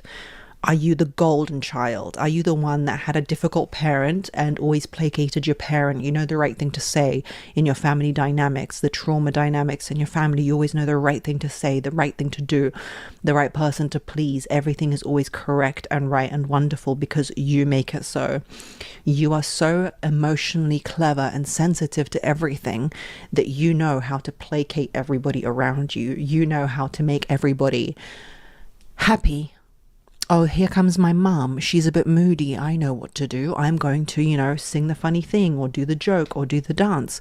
Oh, here comes my dad. He's the one who's always drinking, for example. Not in my example. My dad doesn't drink or didn't drink, apparently. I don't know him very well, but you know, here he comes. He's drinking. I'm going to placate him and I'm going to do this. That is the golden child. That means you learned how to placate everybody around you with their difficult ass personalities and make them feel better about being around you, being in your company, and just generally make it. Thank you so much, Miss Margarita. For those of you who want to follow her, I think if you just type in Margarita relationships, I don't know how to spell her last name on YouTube, you'll be able to find her there. Let's start off with our first video here, our first TikTok video here, and we'll react to this here. Here's how I would do it. Step one, I'm going to take you somewhere nice. We're going to get seafood. We're going to go out. I'm going to listen to you, ask questions, be emotionally understanding, caring, interested in you. Call you an Uber, get you back home. You start thinking about matching pajamas for Christmas. Talk a little bit more over the next few days, but I make no effort to make a second date. Following you on Instagram. I like your stories. None of your sexy selfies, just the ones of like the music that you listen to or your cat or something. Interaction gets less and less frequent over the next like 3 weeks. Just when you started to swipe on Hinge again, we go on a second date, maybe even seal the deal physically, and it's great. Sorry, I've been so busy with work. It's just been crazy. But, you know, I loved our first date and I really wanted to get back out here with you. So it's wonderful to see you again. You go home and text your friends, hey, this guy just came back. He's really cool now. He was just busy with work. Then I drop off the face of the planet. No story likes, nothing. You might text me and ask what's up, and I won't answer. After a few days, I will come back, tell you, hey, I'm so sorry. Things just got crazy. I'd love to see you again. And I will see you again at 2 a.m. Now like a pigeon gambling for seeds in a science experiment. Probably off that Casamigos or the hen dog. I've got you hooked on the inconsistency, and I can keep you engaged with story likes and the occasional hookup for the next year and a half until you catch me with someone else. But it's okay because we're not seeing each other officially, right? Usually once you get the first, see, it's all kind of like, it's going to sound really horrible, but it's all kind of like, you're working towards something. If you're really trying to breadcrumb someone as a man, a breadcrumb a woman, I should say. When you finally get to the point where you can see her at 2 or 3 a.m. after you go to the club, or so I'm just going to give you away some secrets that I've actually seen men do. So for example, let's say you live in a big city, right? You have a nice apartment in a big city because you're a corporate girly. He doesn't live in that big city, okay? He comes to that big city to party and have fun, get drunk with his friends and his boys. When he comes to that big city to get drunk and have fun with his boys, he calls you up after he finishes doing what he was doing, whether it be going to a party, going to an event, going to the club, and he calls you to come sleep with you and then also kind of sleep over at your place because you live in that big city. Let me know in the chat if that's ever happened to you, okay? And once he is able to kind of set that as the expectation and you're allowing that, where he'll come over after going to the club in your city or going out in your city and he'll just come and he'll sleep over and he'll hook up with you. And you might have not even gone out. You might actually just be in the house sleeping yourself or just watching movies. And he establishes that that's okay and that works for you. He will continue to do that and you will never, just like that, never ever see him in sunlight ever again. You will only see him after the sun has gone down. Because once he establishes that, there is absolutely no need for him to continue doing anything at all with you that happens during the day. Because he knows he has you when he needs you, which is going to be at night. And what you'll notice is a lot of the times, these guys won't even text you during the day. I'm telling you the truth. I'm telling you because I've really seen my own friends do this. You know what I mean? Like, go to another city and then just be like, yeah, now I'm going to text this girl or message this girl or call this girl that I never call or speak to. So it definitely happens. I'll tell you the truth. All right, so this is the game breakdown on Christina here. Okay, cute little ginger. Cheetah print dress, we like that. So I say hi, Christina. And this is the thing, you guys. This is the thing. Wow, she took it out of her bio, didn't she? That's craziness. This is the thing, you guys. Like I said, the strat is always to find something unique about her fucking page. And just whatever comes to mind, you say it. If you can't find that within 5 seconds, just say hi and then her name. And if she likes you, actually, she'll respond no matter what. She says, hey, with 2 Ys. I prefer 3. I do prefer 3 Ys, but 2 Ys will take it. And she did have, the key to her heart is Dr. Pepper. I remember that being her fucking bio or some shit like that, right?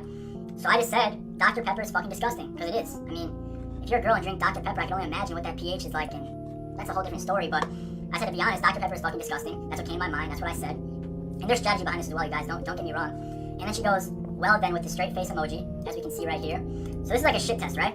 So I just talked some shit saying Dr. Pepper is fucking disgusting. And then she said, well then, right?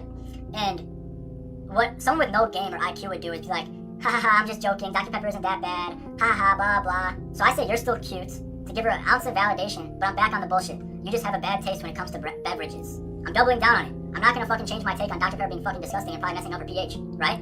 Okay, so for those of you that don't know what's going on here, so I'm getting you guys in on the dark side. Well, someone actually sent this one to me, but you guys are starting to see your algorithms on the dark side.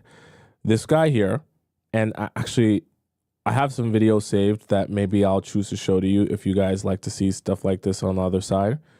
He is actually on the dating apps showing other guys, because obviously this is kind of meant for the algorithm for other guys, to kind of show them how he talks to girls on Tinder, Bumble, Hinge, and how he essentially gets responses from them, gets their attention, and then eventually turn that into getting their number or things like that. So I'm saying all that to help you see how much work is going in for the guys to just get a response from you and seem like the most interesting version of themselves that they could eventually get something out of you. The problem is, though, you're dealing with a bunch of guys who are learning how to be the best texter or the most interesting over text. Then by the time you meet them, what do you think happens? A lot of the vibes aren't the same. So then she goes, trust, I can redeem myself. This is the state you want women in, you guys. This is a fucking masterclass, I swear to God. Like I said, if you're a woman in today's day and age and you're above a 3 out of 10, you are having men throwing themselves at you, right? What you want to do as a man is somehow flip the roles where she has to prove herself to you. Alright, so this is the game breakdown on Christina here. So even if you think about it from the standpoint of like, okay, they're building techniques to be more interesting, Fucking page. On Tinder or whatever the case may be. A lot of times though, see, these guys can't match that level of interestingness, if that's even a word, in real life. So you spend all this time messaging a guy thinking to yourself that, yeah, we're getting along and we're vibing, but then he don't have no tips or no tricks for himself on how to be interesting in person. And obviously, by the time you take this is the weird thing. I'm not going to get too deep in this. Guys are also seeing this and they're saying, oh, why would I make my own new lines to girls and talk to them in, a different way? Why don't I just literally copy and paste these guys' lines and use them for myself and see if they work for me? And that's exactly what a lot of them do. They just copy and paste the lines that other people have shown to have success with, and then they use them on you. But then if you think about it, by the time they copy and paste enough lines, or they copy and paste the whole approach, then it's not really representative of who they are or their own unique personality. So you're kind of falling in love with someone else's personality over the message. But then when you meet them, it's very difficult for them to match that personality if that's not really them. So now there's a total misalignment there. Observe how your body feels when an attractive man speaks to you. Observe how your body feels when a man you like interacts with you, a man you have a crush on, right? That's your body opening up to him, your spirit receiving him. It feels good, right? Not only are you benefiting from that interaction, he is benefiting. When a woman is open to a man, he is receiving life from her. This is why men say things like, smile, where my hug at, right? Texting you. All those little things are openings. Any little bit, any little crack or crevice a man can get from a woman is fueling him. You are sharing your life force with him, right? Fair. So to believe that sleeping with a man is not a spiritual or soul tie, you have to be out of your mind, right? Your womb is a portal to the spiritual realm. Facts. And so if you are sharing yourself at that level, right, where you are allowing a man to penetrate you internally, that's a connection, right? And if you like him, if you love him, if you care about him, the energy is even more heightened, right? If at any moment you or he decides that you should not be in a relationship or that interaction should end, all ties need to be cut. Because once there is feelings, when there are feelings involved, you are open. And he will always benefit from your openness. So I actually agree with everything that she's saying here. And I know some of you are thinking, well, come on, like, she's overdoing it, trying to make it sound like, oh my gosh, like sleeping with a man is so serious, like it's the end of the world, like you're literally gonna turn into fairy dust if you sleep with a man and things like that. But what you have to understand is it is that serious. And the thinking that it's not meant to be seen as that serious is part of why you're struggling in relationships if you are. Because thinking that it's not very serious is actually making it harder for you to build long-lasting and real relationships with men because you're constantly in a state of confusion. So imagine how she talked about with soul ties and, you're actually receiving a man into you and how deep and emotional and serious she made it sound. Imagine if that's actually happening to you, to your soul and your spirit and to your mind, but you're always passing it off as, oh, it's not that big a deal. Who cares? It's whatever. And as you're passing it off as it's not that big a deal, you're still going about your relationships, but now you're always clouded. You never feel like you're understanding what's going on. You never feel like you're clear headed. You never feel like you can make decisions. You never feel like you can ever say, is it yes or is it no? Is it black or is it white? Is it leave or is it stay? Because you're always in a state of limbo and confusion. And that's like the number one thing. It's the worst thing and place to be in your life and in your relationships, is a state of that limbo confusion where you're just so paralyzed by trying to make a decision because you don't know what decision to make that you end up just doing nothing at all. And every single day you're trying to think, should I do something and leave or should I just stay here? Should I stop this or end this or should I just let it continue happening? And every day you do that, no progress happens in your life, nothing at all. Down the line, you're still frustrated, but you're also not prepared to actually walk away and just move forward with your life. So you never move forward, but you never get what you want. And you're always confused. And it stems a lot of times from that. It's horrible. It's worse than the pain of just letting someone go. It's worse than a breakup. It's worse than moving forward. Limbo confusion is a horrible place to be. Horrible. Sometimes you're not a man's type simply because he likes roaches. That's his type. He likes roaches. He does. You can't deny it. You can't deny it. So sometimes he's like, how did I get her? How did I pull her? Remember that. Remember that when you're out here in these streets, ladies, okay? Sometimes you'd be liking these guys, and these guys literally like rats. That's who the fuck they like, okay? That's what they're used to, okay? That's what they're used to. When you are his first like luxury experience, he's not going to know what the fuck to do with you. Of course he's going to fumble you. Like he's got no fucking brain cells. You need to go with men that are experienced, that know, they understand, okay? They're used to bitches with some class. These dudes you're after like rats. Sometimes. Why is that? Because it's easy. Because a lot of men are microwave men. And when I say microwave men, I just mean from the standpoint they want a lot of things in their life, majority of their life. They want it to be quick, easy, and painless. Remember how we just talked about earlier investment and how investing in things over time, you'll reap the reward on the back end in the long term after you've invested a lot of time without seeing a lot of reward. See, a lot of men, they don't like that. They don't even like that in relationships, in life, in anything. They want to reap the maximum amount of reward with the least amount of investment. And that stems from their relationships to their life, to their work, to their career, to everything. And so when you think about why they like rats, it's not because, rats. It's not because the lower quality, we'll say women, turn them on. It's because they understand they have a better chance of getting what they want from lower quality women with little investment, because the assumption is lower quality women in terms of attractiveness, looks, standards will also have lower self-esteem. And the lower self-esteem they have, the lower self-respect, the more I can get over on you, the more I can extract from you and give you nothing. It's an opportunity. Let's talk about timing first. Right after the breakup is not a good time to get the kind of outcome you want, because if the person made the decision to break up, they're in that mindset. Sometimes they're a little bit relieved, other times they're sure of the path away.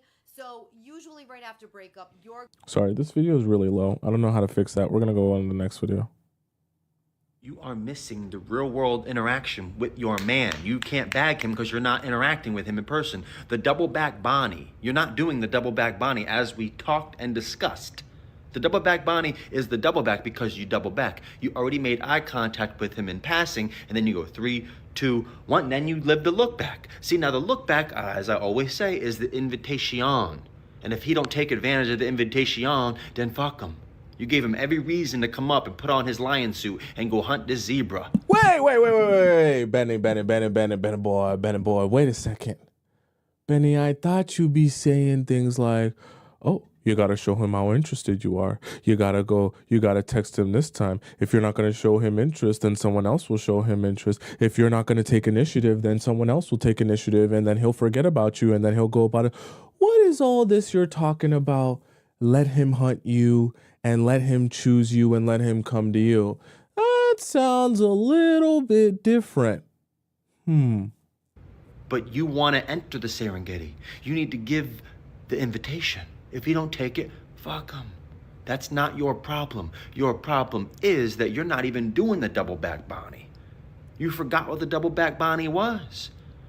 Don't be afraid to do the double back Bonnie. The double back Bonnie is to be used. That's why we use it. See, instead you're sitting your ass on TikTok talking about theories and dating. Talking about, I'm an intellect in dating. Shut your ass up. You don't know anything because you ain't out in the real world. See, the real world is where it happens. The real world where it goes down. I don't give a shit about what was written and who said what on what video. Your ass isn't doing shit about it, so it doesn't matter. See, do something, even if it's wrong. Now get the fuck out here and do the right thing. That's the double back Bonnie. So I actually agree with what he's saying. The way that he said it is funny, but I actually agree with what he's saying because what he's saying is not to pursue men. If you identify a man that you like, what you do is you strategically get his attention to give him an invitation to come to you.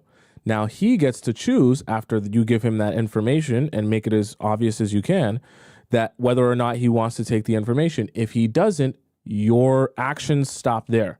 You don't, so this double back Bonnie, what he's referring to, the first look that you give a guy sometimes might not necessarily indicate to him that you really actually want him. So, for example, let's just say, simplest idea, you're in a club, and as you're walking, let's say this guy is standing at the bar, and you're a top-notch girl, you're in one of the booths, okay? You see a guy that you like at the bar, and you're walking to the bathroom, which is over here. As you're walking to the bathroom, you're going to go past him, you see the guy you like, you're going to kind of eye him down. Right? You're going to hold some eye contact as you're walking by because you know he's about to stare at your dump truck as soon as you finish walking by. Now, as you walk by, you already know he's checking you out. He's looking at your dump truck. He's seeing your silhouette. He's looking at how you look in that dress and those tight jeans as you're walking by. And then for a half a second, what you're going to do, you're going to look back as you finished walking by him. You're going to look back because that's his confirmation that, oh, she wasn't looking past me. She wasn't looking, at the bartender or something over here. She was looking at me. And at this time, if you've already caught his attention, he'll still be looking in your direction. So that half second that you look back is going to be his indicator. Okay, she's definitely looking at me. She definitely wants me to talk to her. I need to make some work, some action happen. Now, after that, that's where your work stops because he has to then make a decision. Do I go up to her and talk to her because clearly she's giving me an invitation, or am I too shy? That's where you have to kind of say, okay, you've done your part. No more for you to do, in the sense that you're not going to be going up to him and talking to him. You're not going to have a friend go up to him and talk to him. Nothing happens for you after that. You have to kind of go your halfway and then you let him go his other, the rest. Okay. So that's how you kind of do that double back Bonnie as he described there. Now, I know for some of you thinking of actually doing that makes you very nervous. But unfortunately, that's how you're going to actually attract real, like he said, hunters. If you are thinking that, hey, I don't think I'm ready to do that, I don't have the confidence to do that, I'd rather just sit at home and message men on Hinge, you're going to get a lot of soy boys, and you're going to get a lot of men who just can't be the man that you need. Unfortunately, you're not going to find the man that you need sitting, just expecting him to fall out of the sky. Don't work like that. Don't be his piece. That means add a little drama every now and then. Why? Because that's exciting. Most men say that they want a nice, good woman who's going to stay home and cook and do all this stuff, blah, blah, blah, blah, blah. But what they really want is a toxic woman that's going to keep drama and excitement in their life. That's why they have the perfect woman that's blah, cooking and all that kind of stuff at home, that they ain't nowhere to be found. They out in the streets looking for drama. Why? Because they're not at home. Okay, stay cute, stay ready to replace, and stay cute. Don't get comfortable. If you get comfortable, then get uncomfortable and get back to where you need to be. So, you know what I mean? Okay, two things I want to address here. in her thing here. My honest advice to you is I don't think that it's necessary for you to keep a man's interest by spewing up random drama. Because that doesn't, what she's talking about in itself is not untrue, but I think personally the concept of using drama to make yourself more interesting is not actually going to serve you. I think you can accomplish the same goal of keeping a man on his toes and keeping a man interested in you by just having a life. You do. So let me help you understand something in the idea from a man's perspective. You do realize if I'm dating you and you're super hot, you're super sexy, just you going out with the girls is already going to give me a little bit of anxiety because you're super hot and you're super sexy. So I know anytime you go out and I see you leaving the house super hot and super sexy, other men are also going to realize how super hot and super sexy you are. So whether you're going to the grocery store looking like that, whether you're going to the art class looking like that, the museum, the club, the bar, the girls trip, whatever it is that you're going to looking like that, I already have some anxiety because I'm like, damn, that's you looking good. How you gonna go out like that, like whatever the case may be, right? And I recognize that anxiety is enough to keep men interested in you. It doesn't have to be drama. And I think that that's a much better way to keep men interested in you and focused on you because one, you have your own life. You have your own hobbies and things that you enjoy doing outside of him. So what you have to get good at is not thinking that everything that you do, you have to bring your man and involve him with. Some things are for you and your friends. Some things is your time for yourself. Not everything has to be a you and your man thing. That is also a way to keep a man on his toes where he's like, oh, you have some things that is for you that you're not begging me to come to. Oh my God, what are you doing? How are you doing it? When are you coming back? Just that in itself is enough to keep men thinking and interested in you without necessarily trying to stir up drama. And so I understand what she's trying to say, but I also think you can accomplish that goal simply by having focus for yourself and doing some things outside of your man in your relationship with him. Doesn't mean they have to be inappropriate things. Doesn't mean that has to mean you're cheating or doing anything weird or shady behind his back, but just living your life and being a beautiful, amazing, seductive woman is already enough for those men to say, damn, what's going on with her? What is she doing? And for him to spend at least some time thinking about you. Because just trying to create toxic random drama, that will only really work for men who either have nothing better to do with their time and also want to be able to not think about their own things that they need to be doing and spend all of their energy having this pointless, drama with you. So when I say don't be a guy's piece, I don't mean it from the standpoint of create random drama. I mean it from a standpoint of it's peaceful for you to stay in the house and do nothing. Then he doesn't have to think about you at all. It's peaceful for you to never work on yourself, build yourself up, or be hot and sexy because now he doesn't have to think about other men desiring you. It's peaceful if you dress like a bum every day.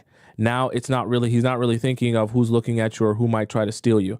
Those are the type of things and peace that makes men complacent, that makes them start chasing other women, in my opinion. Okay, maybe I'm wrong. Maybe I don't know what I'm talking about and Cher's way smarter than me. The truth is, all men don't cheat. But when you sit around and you listen to interviews by Sexy Red and Summer Walker, both of which who have never had a successful relationship or marriage, of course all of their men have cheated. Look at their lives. Look at the men that they date. Okay, sorry. I know that some of you don't care about hip hop or, everyone has their own different tastes. So when she's talking about this, some of you are like, what the hell is she talking about? Quickly, I'm just going to show you a little bit of a snippet. Hopefully we can find it here really quick of Sexy. You guys are going to be like, what the hell? Some of you that don't know this would be like, what is he talking about? Sexy Red and Summer Walker. Summer Walker is an R&B artist. Sexy Red is a hip hop artist. They had a little bit of an interview with each other. We'll watch a snippet of it. You'll see what I'm talking about, what she's talking about. We've talked about being over it, but something I want to do here is talk about overcoming it. So we want to support all of you listening by giving advice. When you was somebody. These dudes. We've talked about being over it, but something I want to do here is talk. We've talked about being over it, but I just want to know who. He did 9 years. He only cheated twice. He did 9 years. He only cheated twice. Girl, take that man back. What? People shouldn't be accepting that, but you are right. Like, literally, This is Summer Walker. She's an R&B artist. 2 time is nothing. But, friend, we can't sound like this. Nothing We new. have to work on ourselves and accept better. But if you get with the This is Sexy Red. She's the hip hop artist. next dude, they gonna cheat too. And it's like, I should have just stayed with my last No, I cheater. totally agree with you. There's some people who genuinely feel like there's some men who don't cheat. And they'll argue never you met down them. about that and cheating. Yeah. So that's why I don't say nothing. But no, Yeah. babe, they're all cheating. I don't care if they do sing Okay, so that's the video your that... favorite song. Oops. What the hell? Why Sorry. are you still reaching? I hate how TikTok does this, but that's the video that she's video referring on to. how to get flowers. Okay, so this is So very simple. let's go back here. The truth is, all men don't cheat. But when you sit around and you listen to interviews by Sexy Red and Summer Walker, both of which who have never had a successful relationship or marriage, of course all of their men have cheated. Look at their lives. Look at the men that they date. All men don't cheat. So don't get it confused. And don't walk around and live your life with that expectation and think it's normal. You know why it's normal for them? Because they don't have any brain cells to heal and mature and say, I deserve better. They're in a very toxic industry that thrives off of them getting cheated on. The only time they make good music is when they're talking about being cheated on or when they're talking down on men. And that's not to say men don't deserve to get talked down on, because a lot of them do. But you really have to look at their careers and you have to look at where they make their best money. Summer Walker makes her best money when her heart is fucking broken. Sexy Red makes her best money when she's exploiting herself.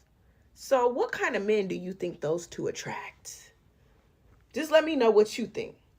So when they sit around and they say, all men cheat, da, da, da, da. No, all the men you date cheat. And look at you. I think their appearance says enough. So, yeah, don't base your life on Sexy Red and Summer Walker. They may have a lot of money and they may have fame and success, but they're two very, very broken, scarred individuals. And I can just tell that by hearing them talk and listening to their music. Listen to the lyrics. Really pay attention to what they're saying. Okay, I don't pretend to know anyone who is that I don't know and I've never met. Okay, so I'm not going to cast any aspersions on their character because they could just be playing a character. I don't really know them for real. But what I will say is when it comes to music, and this is a little bit of a topic for my spiritual channel, which I will be starting in the very near future. So I'll decide whether I want to let you guys know what the name of that channel is. When it comes to music, I'll just give you guys a little excerpt here. There is a lot of things going on under the surface that you're unaware of when it comes to music. What I mean by that is creating music as a musician. You might not realize it, but creating music, good music, especially when you're talking about hip hop, R&B, really in any genre, you actually have to be putting some sort of trauma into your music in order for it to be considered good music. A lot of your favorite songs and a lot of the things that inspired your favorite songs are traumatic situations, whether it be breakups, horrible experiences, going through things, getting cheated on, doing the cheating, a lot of toxic situations, right? That's what drives a lot of that, like Celeste just said, emotions, right? And a lot of those intense emotions that you can put into music, make it relatable to other people, and then they can sing your songs. So because of that, you end up with an industry when it comes to music that ends up having the songs that are promoted the most and that are listened to the most have the most trauma inside them, which is why an artist like Sexy Red gets really popular, because everything she does is so jarring and so in your face that it actually makes you like want to get behind it. If an artist came out that was talking about how good their life is and how healthy their relationship is, you're probably not going to listen to that type of music because it doesn't work well for that industry. So not to be too long-winded here, but you end up with a situation where all of the best artists are going through the most things. And that's the way they create the best music, which is exactly why if I tell you that The Weeknd went through his worst breakup ever, you'd be thinking in your mind, this next Weeknd album is gonna be crazy. But if I tell you The Weeknd's in the happiest, healthiest relationship he's ever been in, and he's getting ready to get married and have children, and I tell you, what do you think his music is going to be like? You might be thinking, he might not even drop an album. And if he does, it's probably not going to hit the same as his old stuff. You see how that works? You've actually related an artist having a good life, a musician having a good life, with bad music. And you've related an artist having a horrible life with good music. Isn't that very interesting how that works? Not many other industries, or only a few other industries, will be like that, where you expect the best product from a person going through the worst time in their lives. You see how that works? But imagine that. You're getting fed product of all of these different artists and musicians, of energy and experiences of the worst times of their life. And you're singing those traumas over and over again. This is it for our spiritual channel, but just something to think about. Let's go on to our next one. Tell me why there's this video going viral right now of this girl, and she's like, I don't know if it's her boyfriend or her husband, but she's like, I'm showing my boyfriend who Tate McRae is. And I barely knew who that was until she just started going viral like the last 2 or 3 days. I mean, I know she already was viral, but like I just recently realized who it was. And it's this music video.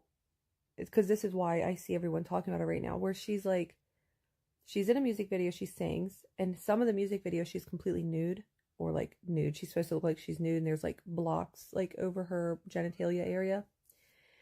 And she's being arrested, and like she's being pushed up against a police car and stuff. Oh my gosh. So this girl's like, I'm showing my boyfriend who Tate McRae is because he doesn't know. And she's like filming the video on the TV, and then she's filming her boyfriend, and he's like he's like freaking out because you know why. And all the comments are these girls, and they're like, oh my gosh, I aspire to be as mature as you are.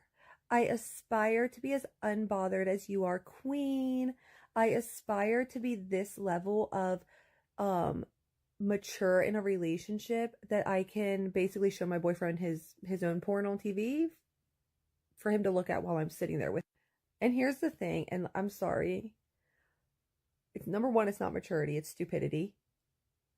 Number two, having lust or infidelity in your relationship, that's not in a relationship, that's an open relationship. This is why I'm going to say this. Listen, when a girl's in a relationship and they think, I'm going to beat him to the punchline, he's not going to have to go look at other girls because I'm going to show him other girls. He doesn't have to cheat on me because I'm going to give him permission. He doesn't have to lust after other women, sexually fantasize about them, and seek sexual gratification from them because I'll give him the sexual gratification of the other women. I'm not going to hold him to a higher standard. I'm not going to have any expectations or boundaries for him. I am not going to expect him to be loyal, faithful, or committed at all.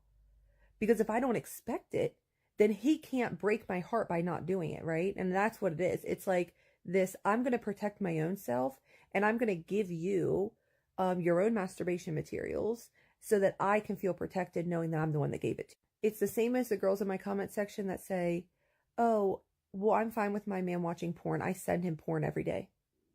I'm sending him videos of other women getting laid by men that we don't know. Men and women that are strangers to us, naked, having sex on a phone. I'm sending him that because if I don't, and then I find out he's doing it behind my back, it's going to hurt me. So if I know he's doing it, it'll make me feel better. If I know he's cheating and I'm giving him the permission to cheat, that's going to make me feel better because that's going to make me the cool girl. And then that's going to prevent me from getting my heart. It's not going to feel good when you're in your 40s, 50s, 60s, and beyond, and he's still looking at 18-year-olds on the screen. He's still masturbating to 20-year-olds in porn. He's still masturbating to the same thirst traps, the same music videos, and the same everything. Because here's the last thing, because I know I'm going to get the comments. It's just a music video. It's just a music video. It's just a music video. When a girl says, I check out women with my man and I do this and that with my man, the way that he is looking at that is not the same way you are.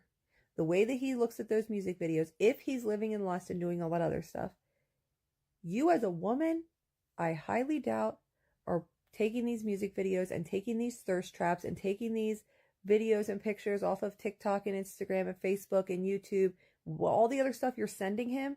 I highly doubt you're saving that to your phone so you can masturbate to it later. You know what he is probably doing? He is probably doing just, you can see it.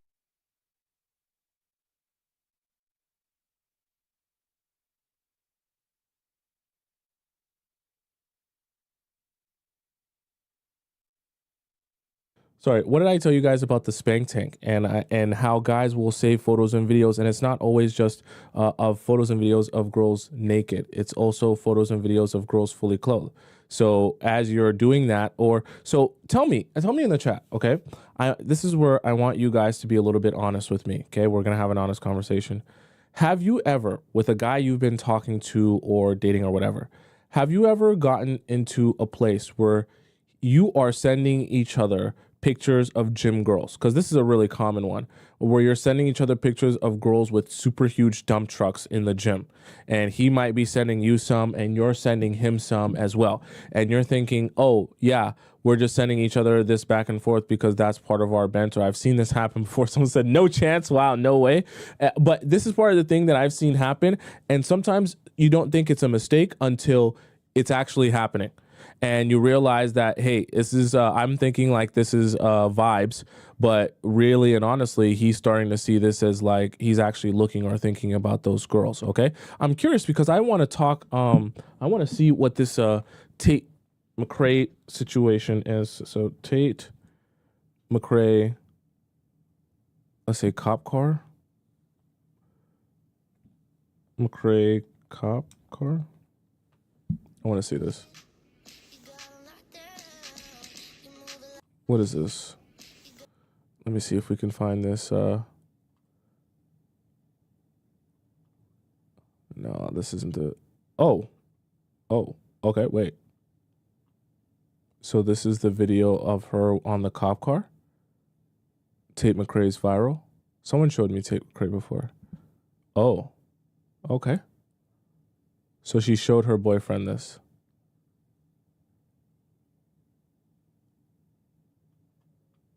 Oh, okay. That's what she showed her boyfriend. Can we watch the video together? Damn. I wish we could watch the video together. Let's see. Tate McRae, boyfriend, reaction.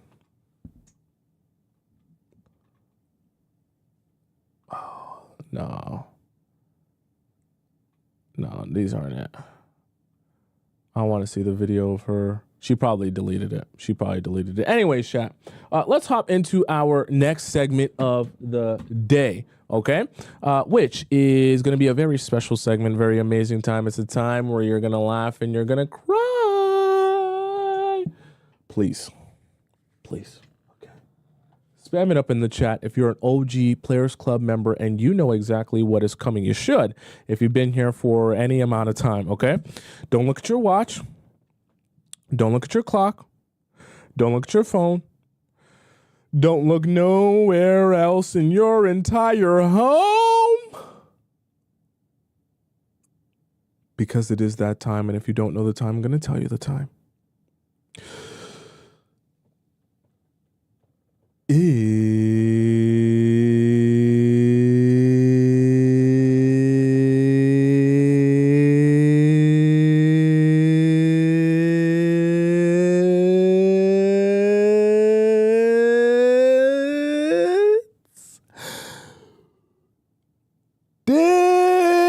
Oh my gosh.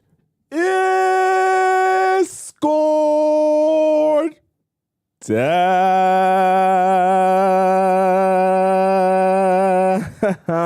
All right, chat, enough silliness. Let's hop right into this. For those of you who have no idea what's going on here, Discord time is essentially where all the amazing members of our Players Club Discord community get an opportunity to ask me a question about their relationship or their situationship, and I answer it live on the show.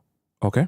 So there's a couple different ways you can send in your question. I'm going to explain all of those different ways to you right now. Okay, so the first way, let me fix my camera so I'm the right height here.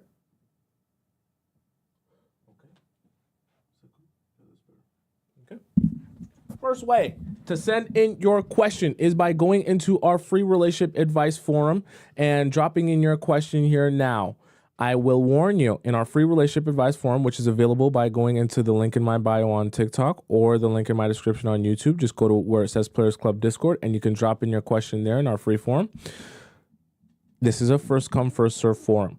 So when you drop your question in, if you drop it in right now, this second, You see all these highlighted questions? I still have to get through all of these before I'll be able to get through your question. Obviously, I don't do them all in one show because there's so many here. So in all honesty, if you drop in your question in the free relationship advice forum, based on how many there are in here, it will probably take me around 2 weeks to get to your question. Okay. I just have to be real with you. Now, if you don't want to wait that long because you're super impatient and you can't wait that amount of time to get a question answered, you can also drop your question into what's called our premium relationship advice forum. Now, the way that you do that is by going to the link in my bio, which is on TikTok, or the link in my description on YouTube. Click where it says premium Discord relationship advice. You drop in your question there. But when you do that, it's going to prompt you first when you click that link to donate to the show.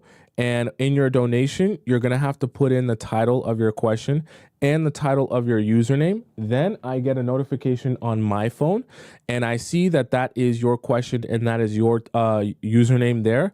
And I can verify that your question is supposed to be in premium, because the premium relationship advice forum is only for people who donate to the show and do that, because they get to skip the line of the queue of all these other people. Okay. So to keep it fair, if you want to skip that queue of people, you just have to donate to the show and put in your username and the title of your question, and then you can skip the queue of people. If it's not that serious to you and you're not trying to pay for a question or anything like that, perfectly fine.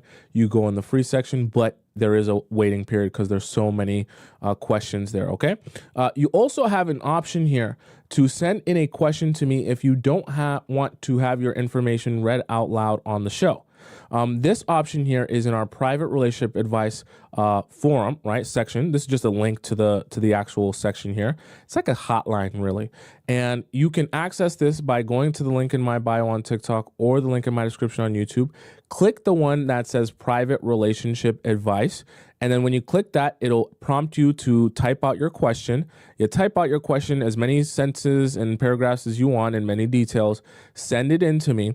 And then when you send it in to me, I respond back to you with a voice message, and then I send it back to your email. No one else sees it. I don't read it out on the show, and the information stays between me and you, okay? So I'm going to start putting some of the testimonials of what people have sent me on the private relationship forum here. Not their question, but like them saying how much they enjoyed it and things like that, because I think it's very relevant for those of you who don't know how that works, okay? But let's hop into our first premium question here, which comes from Sis, one of the favorites of the show, one of our reoccurring characters and members. It's impossible to not see him every day. Sis says, "Hey, Tomisin, my boyfriend is too perfect and I hate upsetting him." Okay. The day I came back from Florida, he didn't sleep all night because he was so excited to see me and surprised me with a ton of jewelry and took me to the nail salon and got me nails. Okay. I realized that if I do see him the rest of the week, like he wants, Friday, Saturday, Sunday, then Monday we have to do paperwork for our trip. Even if it's less than 8 hours in total, I'd end up seeing him 9 days in a row or even longer, because our Arizona trip is 5 days, Tuesday till Saturday. And after that, his dad won't be home for 4 days, so he wants me to sleep over at least one of those 4 days. He has an Arizona trip all planned, all typed out and planned out what we will do with each other each hour we're there. Okay, perfect. That's fine. So while getting my nails done, I freaked out and told him I can't see him Sunday because I'm hanging out with my friend all day. And he said that's too long, etc. And at least he could join me at the gym in the morning. Okay, so this is actually becoming a problem.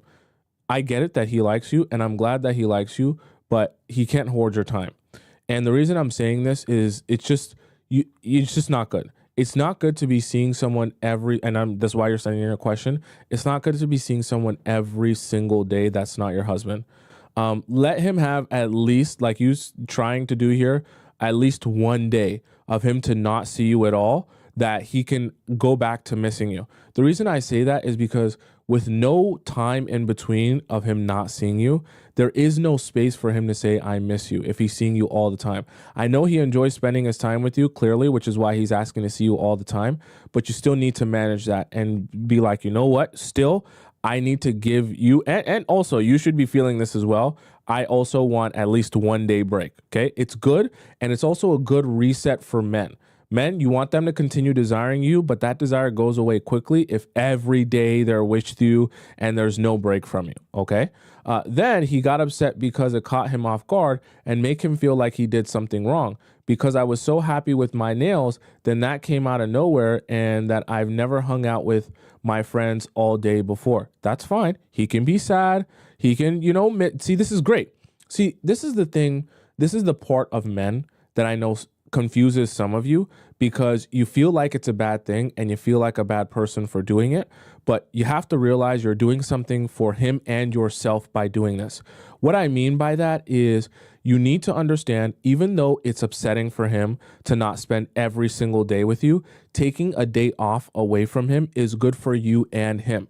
Because by the time he sees you, even if it's just after 1 day of not seeing you, he will be so much more appreciative of the time he gets to spend with you and around you, that it will be good for his desire of you, and it will keep him in a place where he continues to try to put his best foot forward in this relationship. See, the trick of the mind for you as a woman is, I don't want to make him upset by saying no to him. So if he wants to see me, I'll see him every day that he wants to see me. But then what ends up happening is, as you capitulate and make him happy in that sense, he stops desiring you as much and he stops appreciating you as much. And then you turn around and say, well, damn, I gave you what you wanted, but now you appreciate me less instead of more. So you got to remember, in taking some days away from him, you're not actually punishing him. You're doing the long-term play, which is doing something for him that's going to do something for you, which is allowing him to continue desiring you and giving him some breaks from you, so that his desire for you can continue on an ongoing, sustainable basis, okay? I told him I have, but I just haven't told him about it. He said he trusts me, but he's seen so many women before pineapples a dude while their boyfriend is calling. Okay, he's watching too many corn videos. Leave their phones at home while they go out so their men doesn't see, etc. Yeah, of course that happens, but that's not okay. What he's saying here, hypothetically, it does happen, but there are many other signs and red flags of reasons that partner is not a good partner outside of just that. So if you have one of those partners, it will be clear to you outside of just that specific thing happening. And you'll know that if you're actually an emotionally intelligent man. So I get it. That's a fear of his, but like, he also can't control you. Okay. He's also seen me lie to my parents very well, and he does too. Strict parent problems. So he overthinks a lot. Perfectly fine. He's not going to pass away from overthinking. Okay. Also, he's uncomfortable with the idea of me sleeping or even being at my friend's house, because he's seen girls getting things put in their drinks before, and he knows my friends sometimes have dudes over their house around me. Okay. So your friends having guys at the house around you or sleeping over there is a totally different thing than just you going out by yourself. I get it. He's protective of you and he wants to ensure your safety, but that can't be then an excuse that you should never do anything without him. It's inappropriate, and it also is not going to serve you and the future of your relationship. If the only way that you can do anything in your life is to be around him or next to him, that means basically you're not allowed to have a life outside of him. Very bad for your relationship and the health of it in the future, even now. He said he trusts me, but not them. Okay. Doesn't mean you're good. They're still your friends at the end of the day. There's a compromise to be had there where you can go out with your friends in a way that makes him feel comfortable. Maybe he has your location. Maybe you text him every so often of what's going on, but you have to be allowed to have your own life outside of him. We had a really long convo, and I started crying because I was so thankful for him and everything he does for me. I explained to him that he didn't do something wrong. It was the opposite. I'm so happy with him and I want to keep our relationship amazing like this. So I don't want to see him every day. So this is one of the things you just honestly shouldn't have shared this with him. Should have just kept it to yourself, because he will never be able, like, he's never going to say, hey, I know why you're doing this and I agree with you. Don't see me every day. His disposition is always going to be, that doesn't make sense to me. I want to see you every day. Okay, so there's no point explaining why you're doing this to him, because he's never going to see it that way. Couples I've seen do that get bored of each other. I also said it's good to have a balance in life, because you never know what can happen to one of us, and that he's the first guy I ever cared about this much. He thought I was telling him we should hang out less, so I explained that that's not what I meant by it at all. In the future, we will hang out more and more, that I just didn't want to be too clingy to lose him. He said that he loves me clingy. Of course he does. Think about it. It serves his ego. And this is going to sound really weird, but ironically, he's going to think about you the least when you're the most clingy. Because when you're the most clingy version of yourself, he has to spend the least amount of time worrying about you, worrying about what you're doing, worrying about who you're talking to, worrying about what you're thinking about or how you're living your life. Why? Because all of your energy is focused on him. So if you think about it in terms of like who is actually getting served or made happy when you're clingy, he's getting served, because now he has to spend less brain power thinking about you. But what ends up happening, as weird as it sounds, is he spends less time obsessed with you, less time thinking about you, less time worrying about you, but then he also spends less time focusing on you. But you're supposed to be the apple of his eye, his main focus, the thing that takes up all of his brain power that he cares the most about. So as weird as it sounds, when you do this and you become the clingy girl that he would love, you end up being the easiest for him to forget about or not think about. Because now you don't take up any brain space. There's nothing to wonder. There's nothing to care. There's no mystery to solve. There's nothing there. He knows exactly what you're thinking, exactly what you're doing, and exactly how you're spending your time, because you're always spending it on him, with him, thinking about him, or, focusing on his life. That's what the clingy version of you will be doing. And if he spent every second of his life with me, he would never get bored of me or leave me, because he loves me so much and wants to marry me, and that he has never treated a girl like this before except me. So sounds good in a movie script, okay, for him to say that. Don't actually do that, though. You can say, oh, wow, that's so sweet. You're not actually going to do that, though. The reason I say that is because this is another example of what men say they want. If he actually got you clingy and saw you every second of every single day, you would immediately notice a lack of excited energy to see you and spend time with you. Then you'd be wondering, why the F did you listen to him? Because he told you this is what he wanted, but he's not giving you what you want. And now he's trying to switch things up or not paying as much attention to you. Then when you start being in that desperate state, you'll get even less of him, because now you'll be even more obsessed with him. Trust me, keep the dynamic how it is, where he wants to spend more time with you than he gets to. Little does he know he feels this way because I give him space. Exactly. See, you're smartening up. Okay, sis?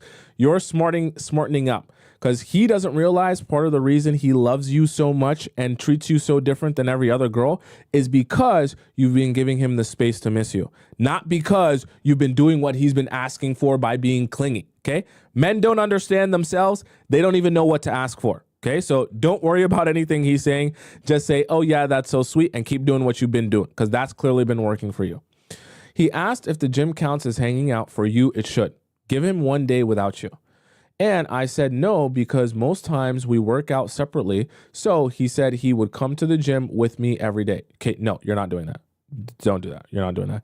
You're going to find some way around this. Like, there needs to be a day for just you that you don't see him. And him trying to get sneaky with seeing you somehow, some way, no. You're going to avoid that at all costs.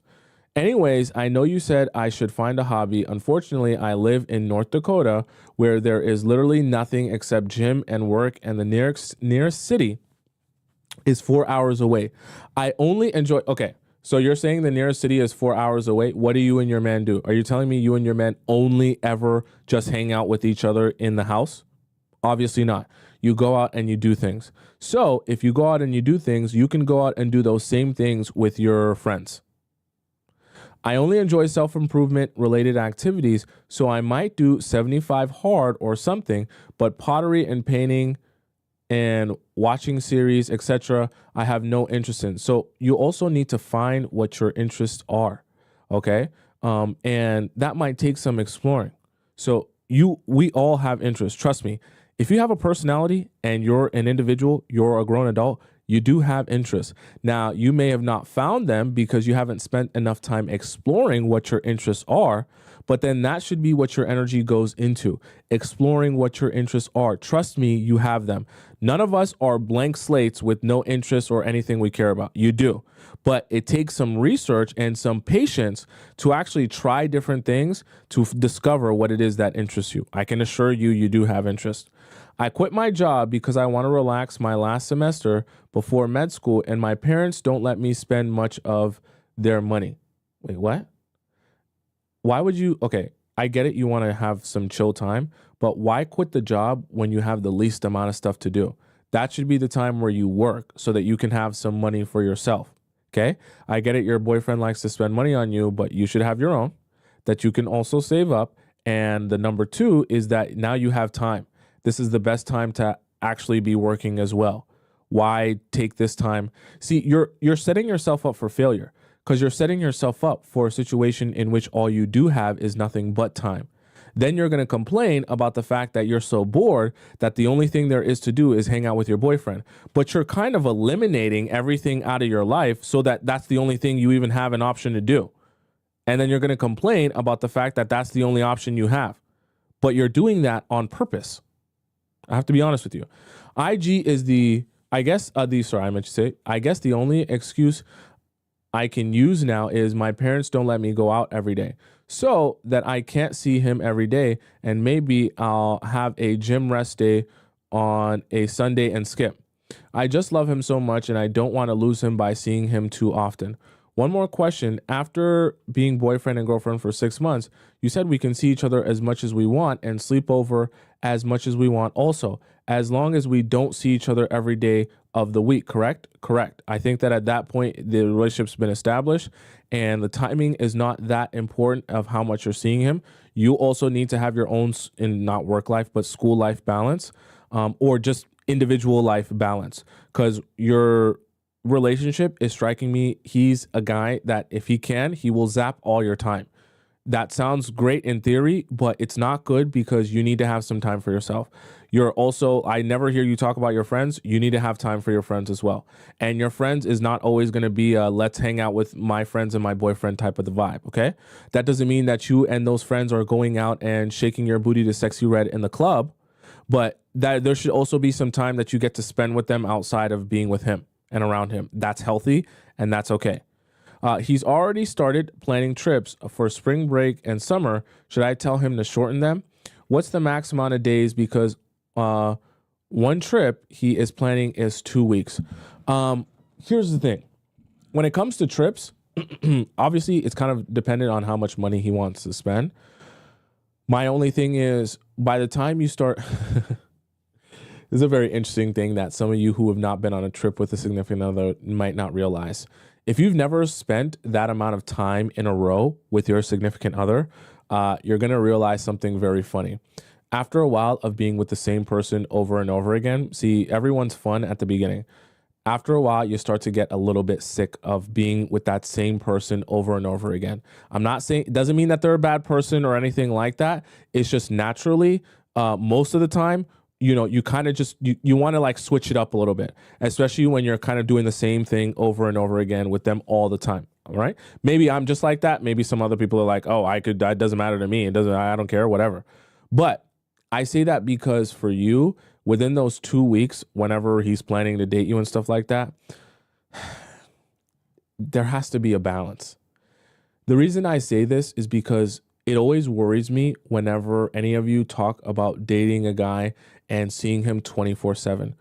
I always give this example, and I want this example to stick in any of your minds who are in this similar situation. You know when you leave the house and you walk out that door and you have a little dog or a big dog, and your dog is like looking at you out the window as you go out that house and you go to work or you go to hang out with your friends or you go to do whatever. and your dog is literally just standing there, sitting on the couch, walking around, going back and forth, just kind of like, stalling and wasting time until you come back.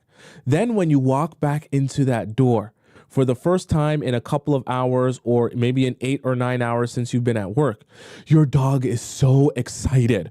Your dog's like shaking, is like trying to bark, and it has so much energy, and your dog jumps all over you and starts licking you because your dog is so excited to see you because it's been so long since the last time you were here and you were around. But what ends up happening is after, maybe 10 to 15 minutes of that excitement, they go back to their natural state of just being like, oh, you're here and it's fine. You're around, the vibes, whatever. But you don't get that same excited, oh my God, I feel like I haven't seen you in so long energy until you actually leave the house and come back again. And so every time you leave the house and come back again, that's when you get that super excitement from your dog. But think about it like this. If you never left the house, you would never get that energy from your dog because they never have that space to miss you and feel like, oh my God, my owner's gone. Where is she? What is she doing? Life is so boring without her. For him to feel excited again when you come back. And so the reason I say that is because you have to be thinking of your men like that. You have to give them that space away from you to be excited again when you walk through the door. And that ebbs and flows, I know, is going to allow the relationship to be sustainable and to feel exciting to him, because this is what will happen. When you start being around all the time, then in order to be exciting, you feel like, oh, I need to create drama now, like Shira was talking about before. Now I need to act crazy or do something crazy that will make it interesting again. All you have to do is spend some time away from him so that those natural ebbs and flows can happen.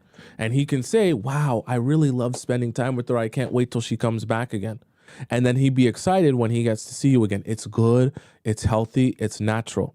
Now, these trips, when you're going on, for 2 weeks, I'm not going to say that that's necessarily a bad thing, but you also want to make sure that outside of the 2-week trip, it's not like, okay, then you also spend a week straight with each other and then another week straight out with each other after you come back from the trip. Let the trip be the time where you spend the most time together, and then let you guys, as you're building up towards the trip, to be working on your own things. And then you come together for the trip as the quality time, if that makes any sense. So if you're going to do a 2-week trip, let there be some space. Let there be, so if you're thinking of the regular routine in which you see each other, leading up to that trip, let there be less days where you see each other. And after that trip, let there be more days where you don't see each other as well. If you're going to spend a really, condensed period of time seeing each other every single day. The reason I'm saying that is because I know how guys are. They will tell you, even your boyfriend will tell you how much he wants to see you every single day and how much he wants you to be clingy and how much he never wants you to stop seeing you and spending time with you. I'm not saying that he's lying. All I'm saying is if you actually give him that, you will notice a change in his response and approach to you, which you won't like. So I want to give you the response and reaction I know you're actually going to want from him, which is to continue having him excited to see you. Okay? All right. Let's hop into our next question here. All right. Okay. Lax99 says, should I continue? Hi, Tomisin. First of all, I want to tell you that I have written to you before and you have answered my question on one of your live shows, but I want to give you even more information and details about my question because I need help. I met a guy via Tinder in early October. I'm 25 years old and he is 26 years old. The first time we met, he told me that he was adopted and his father had just passed away from cancer. So sorry. I want to add that we did not kiss on the first date. At the end of the first date, he got my number. Then we went on date number 2 and we kissed. I have always followed your strategies and let him talk about himself. Tell me what he likes about his job, family, and friends. I also want to add that he lives 2 hours away from me. During date 3, he came to my hometown and we grilled sausages. You grilled glizzies? That's what you did? You grilled glizzies? In the forest and made out. You're grilling glizzies and making out while touching his glizzy. Date 4, I was in his hometown. We were in the forest. Wait, what's all this forest stuff? Why are you guys always in the forest? What is this? What's going on? He had brought me donuts and had cooked Italian food because I had previously told him I wanted to go to Italy. Date 5 was in my hometown. First, we trained together. Then, wait, are you going on hikes in the forest? Please say that, because when you're just saying all this forest stuff, it's making me feel nervous. First, we trained together. Then, we went to the restaurants and had food. Before he was going home, he told me that he had started to have feelings and deleted all dating apps. I'm not going to say that he's a liar. But if you join us in the Players Club and in our Discord time, you'll notice that a lot of the serial dating app men, that's like one of the number one things they say to like make you feel like, you know, he's really in love with you. Oh, I deleted all my dating apps for you. Oh, after meeting you, I don't get on a dating app ever again. Yeah, whatever. Date 6, I was in his hometown and we met, you meant to say, at the hotel. We had a great time, and Tomisin, you don't have to worry. We did not sleep together or have pineapples, thank God. He asked if he could sleep over. I said no. I want to take it easy. He said he was understanding, and then he went home. Perfect. I'm glad you did that. Me and him were going to go on another date and go skiing. Okay, so you guys are outdoorsy people, clearly. But I got a bad feeling that he met another girl and started stalking his Instagram followers. What? Where did you even get this feeling? What just happened? Then I saw that one of the girls he follows had posted a similar picture of the sky that he had posted, and I thought they were together. But they weren't together because he was with one of his pilot friends and showed me the pictures. The day we were supposed to go on a date and go skiing, he called me and told me that he would be an hour late. I didn't mention anything to him and said that I'm starting to be unsure if I want to continue seeing you. I got jealous and very anxious. But I've actually started to have feelings for him. He has initiated all the dates. I've never written first. He always writes and called first. He's paid for the dates, picked me up, and dropped me off. But he's also now started saying that I should call and plan dates too. Never do that. Don't do that. I don't care what he says. Don't ever start doing that. Same thing with when guys ask you to be more clingy. Don't start doing that. Never do that. Anyways, when I told him that I'm starting to be unsure, he also said that he's starting to be unsure. Unsure about what? Then I said, okay, but then we can break up. No, you just don't say anything. And we said goodbye. Then the next day he called and asked how I was doing, and I said I wasn't feeling well. He asked me, do you want me to come over and talk? I told him, yes, I would appreciate that. So this is kind of like, you just call his bluff. So if he tells you that, oh, I'm not sure about our relationship, I'm thinking maybe we're not working out because you're not asking me out on dates, just say, okay. If that doesn't work for you, that's fine. Trust me, those men will realize they can't get you to be the one who's doing all the work. And they'll realize that, oh, if I actually want to spend time with her, I'm going to have to be intentional and take initiative. If not, nothing's going to happen. But it's a good place to be in because you want guys investing into you, not tricking you into investing into them. Because I promise you their investment will fall off a cliff after that. Then I said, oh, sorry. Then you said, yes, I would appreciate that. We met in my hometown a week after the call, and it's a 2-hour drive from my home to my hometown. We met, and I told him that I've started to feel like he's insecure and has started giving me mixed signals, which I kind of made up and is not true. Wait, what? Well, then why would you say that? I don't understand. What was the point of saying that? I also want to add that after I told him I've become insecure about, wait. Why would you tell him that you started to feel like you're insecure? You started to feel like he's insecure. I just don't know. What are you doing here? I don't understand. What's the point of, what are you doing here? What's the point of this? I also want to add that after I told him I've become insecure, wait. So you told him that you think he's insecure and you're also admitting to feeling insecure about him. He downloaded Tinder.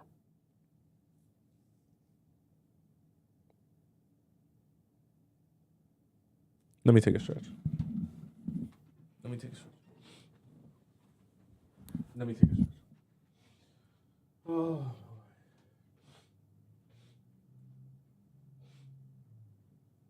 Okay. It's just let me stretch it out and then I'll explain to you guys why this is just a bit frustrating for me, okay? I'm just gonna do a little bit downward dog. Oh boy. Okay. So here's the reason why this is frustrating for me. Obviously, I haven't read this message ahead of time. And like I told you before, any guy who's a serial dating app guy, the first thing they go to when they want to make you feel like, oh my God, I'm taking this super serious and I'm so in love with you, the first thing they go to is I deleted all my dating apps for you. It's untrue. It's untrue. Maybe he deleted the app off of his phone, but I promise you, sooner or later, he will get back on that dating app. So I'm not saying that to say anytime a guy says that, just think that he's lying. But I want you to understand it's a tactic to make you feel like he is super invested here. Because if he truly was just focused on you, majority of the time, you'll just notice that or feel that through his focus on you. He won't have to tell you how he's deleted all the dating apps for you because of how serious he's taking this. And I know that, which is why I said that's all just a load of baloney. And lo and behold, not too long after that, he re-downloads Tinder. So all of that was just talk. We've been dating for 3 months now, and have dated 7 times so far. So you mean you've gone on 7 dates? Do you think it's too soon for me to want to ask him, for me to want him to ask me to be his girlfriend? I think that you should allow him to ask you to be his girlfriend when he's prepared to actually do that. So if he is not prepared to do that, or he doesn't, he's not working towards that, then that's his own prerogative. I don't think there should be any sort of pressure on your side of when this should or shouldn't happen. And I don't think he's at all prepared to do that soon if he's on Tinder still. Because now I'm starting to overthink it. He's got Tinder again. So trust me, the girlfriend thing's not happening anytime soon. He says he's talked to his mom about me. So this is all baloney. When you hear stuff like this from a guy, just in one ear and out the other. He's downloaded Tinder, so nothing he says about how much he cares about you or how much he's focused on you or this relationship is relevant. He has Tinder downloaded currently on his phone. So just honestly, anything else after that, ignore it. I'm just telling you to ignore it. It's a waste of your time to even listen to it. He tells me his mom is going to see me every time he comes to my hometown. Who cares? It's not worth anything to you. He wants to meet my friends and wants me to tell my parents that I'm seeing him. Don't do that. Definitely don't do that. I've told my girlfriends that I'm seeing him. Honestly, don't do that. I know you've already done it. Don't do that though. I don't think that the guy who has Tinder downloaded on his phone is the guy you need to be telling your girlfriends about.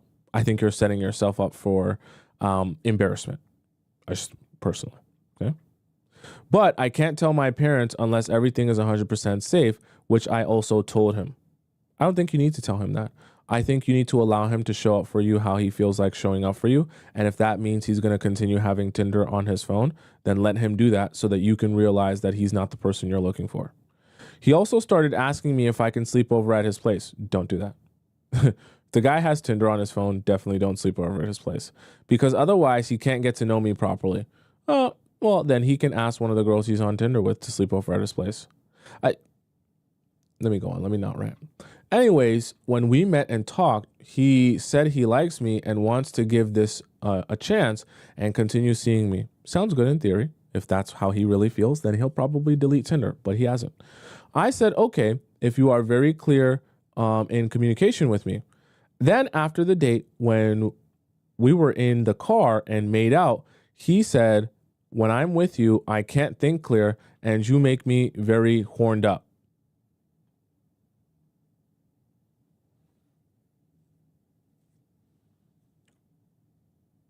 Did you take that as a compliment?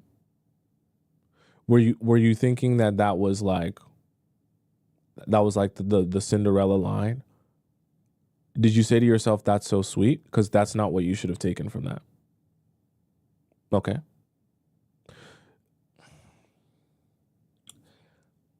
Just because you go out on a date with a guy and you're wearing a nice tight dress or a tight pair of jeans and your dump truck is looking super good, you're looking super fine, and when you're walking around, he can't help but to be googly-eyed. That doesn't mean that he wants to date you. I'm not saying he can't be attracted to you. I'm not saying you can't make him horned up. Okay, he's a man. But at the end of the day, I fear, this is my fear here. I fear that when he's talking like this, as you're deciphering it and decoding it, you're decoding what he's saying here as, oh my God, I want to date you and make you my girlfriend so bad. But that's not what he's saying. What he's saying is my pee-pee is standing straight up and there's a lot of blood flow with it when I see you. So when you wear that tight dress or those tight jeans and I can see your dump truck, there's a lot of blood flow in my lower extremities. That's what he's saying. But that is separate from saying I want to be your boyfriend and I want you to be my girlfriend. And I feel like you're confusing those two because it feels like a lot of attention in both senses. We made up, I think you might say made out in the car, and he got to touch my dump truck for the first time. So it's funny, I haven't read this message, but basically what I've just described is probably exactly what he was thinking. He saw you in a tight dress or some tight jeans, and he'd been thinking about your dump truck for the longest, which is exactly why when you guys made out, he's horned up. First thing he reaches for is your dump truck. I'm a guy. You know I know how guys think, right? Because I'm a guy, right? Tomisin, I want to have a serious relationship with him, but I don't know how to proceed. I'm going to his hometown on Saturday to meet my girlfriend. Like you're one of your girlfriends. Do you think I should tell him that I'll be there and ask him if we should meet up? You can tell him that you're going there for your girlfriend, and if he wants to meet up with you, he can ask you to meet up. That's what you should do. So just tell him where your whereabouts will be. Then if he wants to see you, then maybe you can decide if you want to make that happen. Because I actually want to meet him. But at the same time, I think it's a bit awkward that I have to write or call first since I've never done that before. And what do you think about having Tinder again? You're asking me what I think about the guy that you're dating having Tinder? I think it's a clear sign that he's not as serious with you as you're imagining he is. I think it's the clearest sign. Do you think I should tell him to delete Tinder? Absolutely not. Not in a million trillion years should you tell a guy who you're dating to delete Tinder. You want to know why? Because only one of two things will come from that. Either he's going to tell you he will, make you feel like he's going to do that, and then not actually do that. Okay? Or he's just going to flat out fight you on it. One of the two. Or tell you why it's not that big of a deal. Because if he wanted to delete Tinder, he would just delete it. So either he will fight you on it and tell you how it's not a big deal and he's not going to delete it anyways, or he'll just get more sneaky with it and start hiding it from you and pretend like he did delete it. Either way, trust me, you won't get the response that you want from him by trying to get him to do what you want him to do. Because it makes me sad to see him have Tinder. So what you should do is, as time is going on, right, you're 3 months into a relationship, you have to set a cutoff date for yourself where you're thinking, if I'm still seeing this guy on Tinder and using Tinder on his phone, because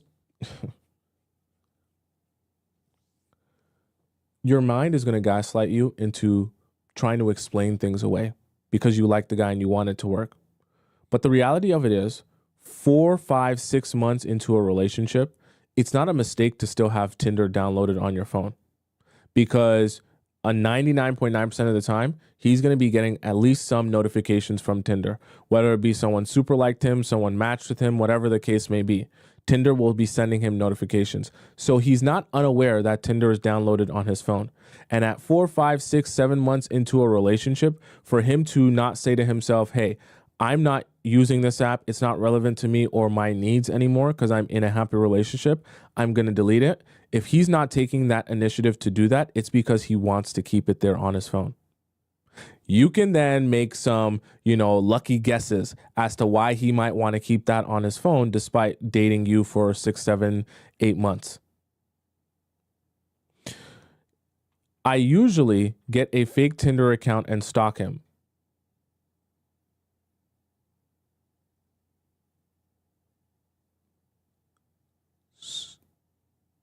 so you're aware he's active on Tinder.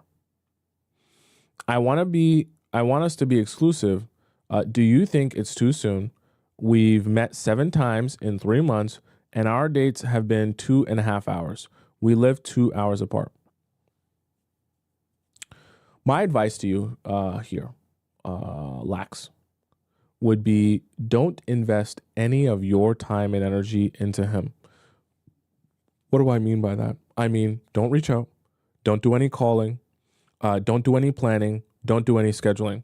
Now, I know this is going to sound horrible, but the reason I'm saying that is because I don't think that this guy is very serious about being in a relationship with you. And I don't want you, as time is going on, to become more and more attached to him, that you start investing more and more into him, because the more you invest, the more you'll expect something out of your emotional investment. And what I mean by that is the more you'll be hopeful that it will turn into him being your boyfriend. So then as time is going on and you're investing and he's not your boyfriend, you'll feel like you need to do more things in order to make that the case. What I want you to do is stop investing. Stop reaching out, stop calling, stop texting. The only time you should call or text him is when he calls or texts you. Outside of that, don't say anything to him. Don't talk to him. You definitely aren't going to be asking him on any dates, and you definitely aren't going to be doing any of the work here. The reason I say that is, you know what? Let's even give him the benefit of the doubt and say maybe he's just working through his own self to become more serious with you, and eventually he'll get there. Okay, so let's see how serious, because you say you like him, so me telling you to just stop talking to this guy is not realistic. I know you won't actually do that. So let's give you some advice based on what you're actually going to do. If you want to continue talking to this guy, it should be in the capacity where he's working for you and he's on your time, not the other way around. In any way, shape, or form. So if he's going to invest into you, if he's going to take you out on dates, if he's going to be consistent with you and all this other stuff, and he's going to court you and all this other stuff, then he'll get the opportunity to see you sometimes. If that's not the case, if he's too bored, if he's too lazy, if it's too much work for him, he won't hear from you. The reason I say that is because I'm trying to protect and insulate you from over investing yourself, expecting that you'll eventually have him as your boyfriend after a while. What I want you to do is to be able to see what he would rather do and stop being in a place where you're trying to change or adjust his behavior. Because when you leave him to do exactly what he wants to do, you'll see exactly how often he wants to talk to you. You'll see exactly how much time he wants to spend with you. And you'll see exactly how much investment or initiative he's willing to take with you in this relationship. Then once you observe that, let that be your truth. And let that be the thing that guides you on whether or not you should even bother continuing this relationship with him. Okay? All right. Let's go into our next question here. This one comes from Diamond Princess. Okay. Not sure if what I wrote was too much or he is the one pressuring me. Okay. Hello, everyone. I met this guy from a dating app. A lot of dating app problems today. I felt the chemistry and he is rich. So the dating app was probably Raya, the one where you meet rich people or successful people. Okay. Don't start getting any ideas, chat. You're not going to go get on Raya. The same things that happen on Tinder and Bumble and Hinge happen on Raya as well. Just the guys have a little bit more money. Okay. I felt the chemistry and he is rich. You also can't just get on the dating app. You have to get invited. He took me to a fancy restaurant and all was amazing.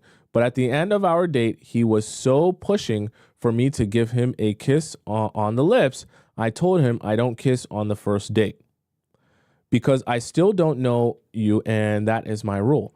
I told him I like you and I want to see you again. So if you want to kiss, let's meet next week. Okay. I get what you were doing here.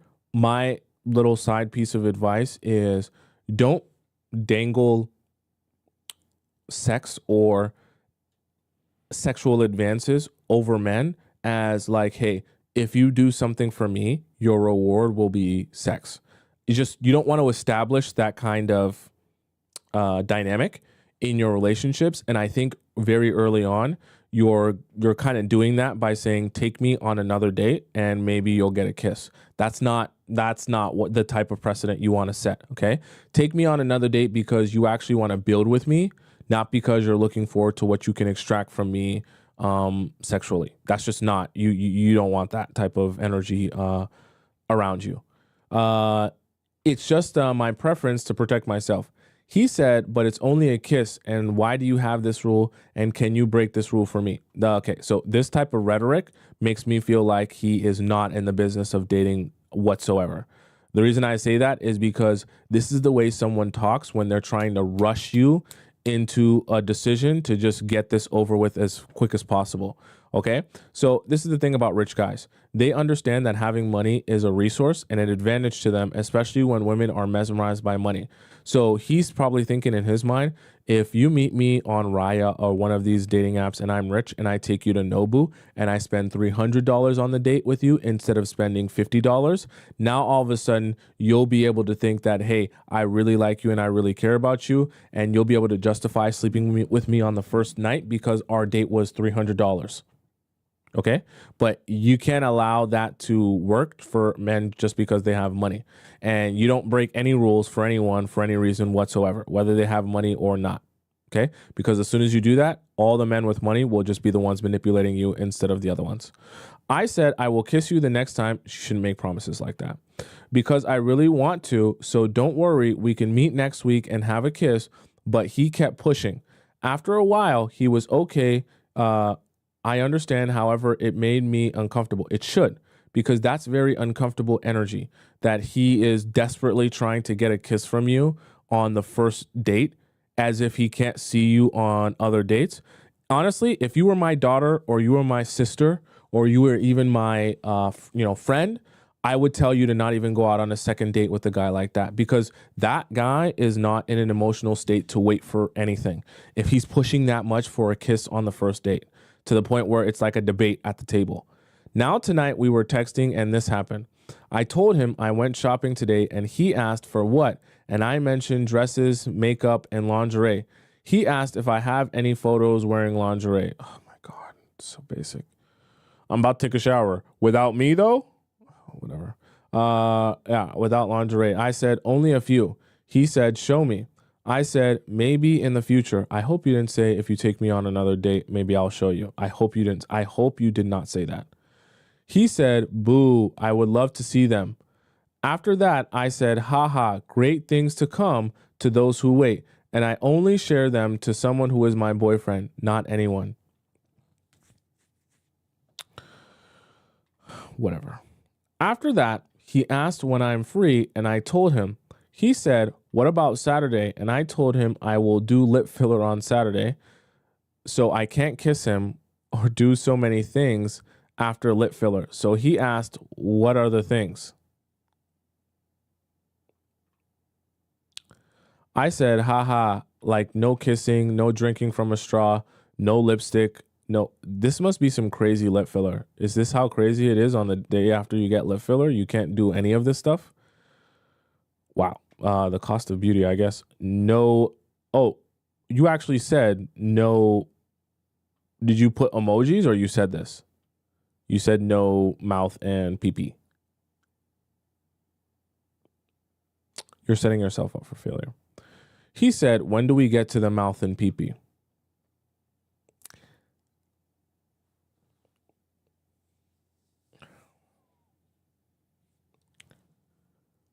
The guy who's the most focused on sleeping with you, directing his attention to sleeping with you is only going to make him focus more on sleeping with you. And you'll find it very difficult to have any conversation with him outside of a conversation that's leading towards sleeping with you. Okay. Rachel says block. The funny thing about this is that Diamond Princess is the one that brought this conversation about.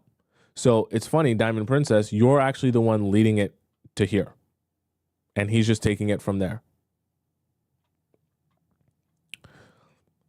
And the question, are you any good at it? So like I said, now that's all he's going to be able to focus on. The only thing he's going to want to talk about.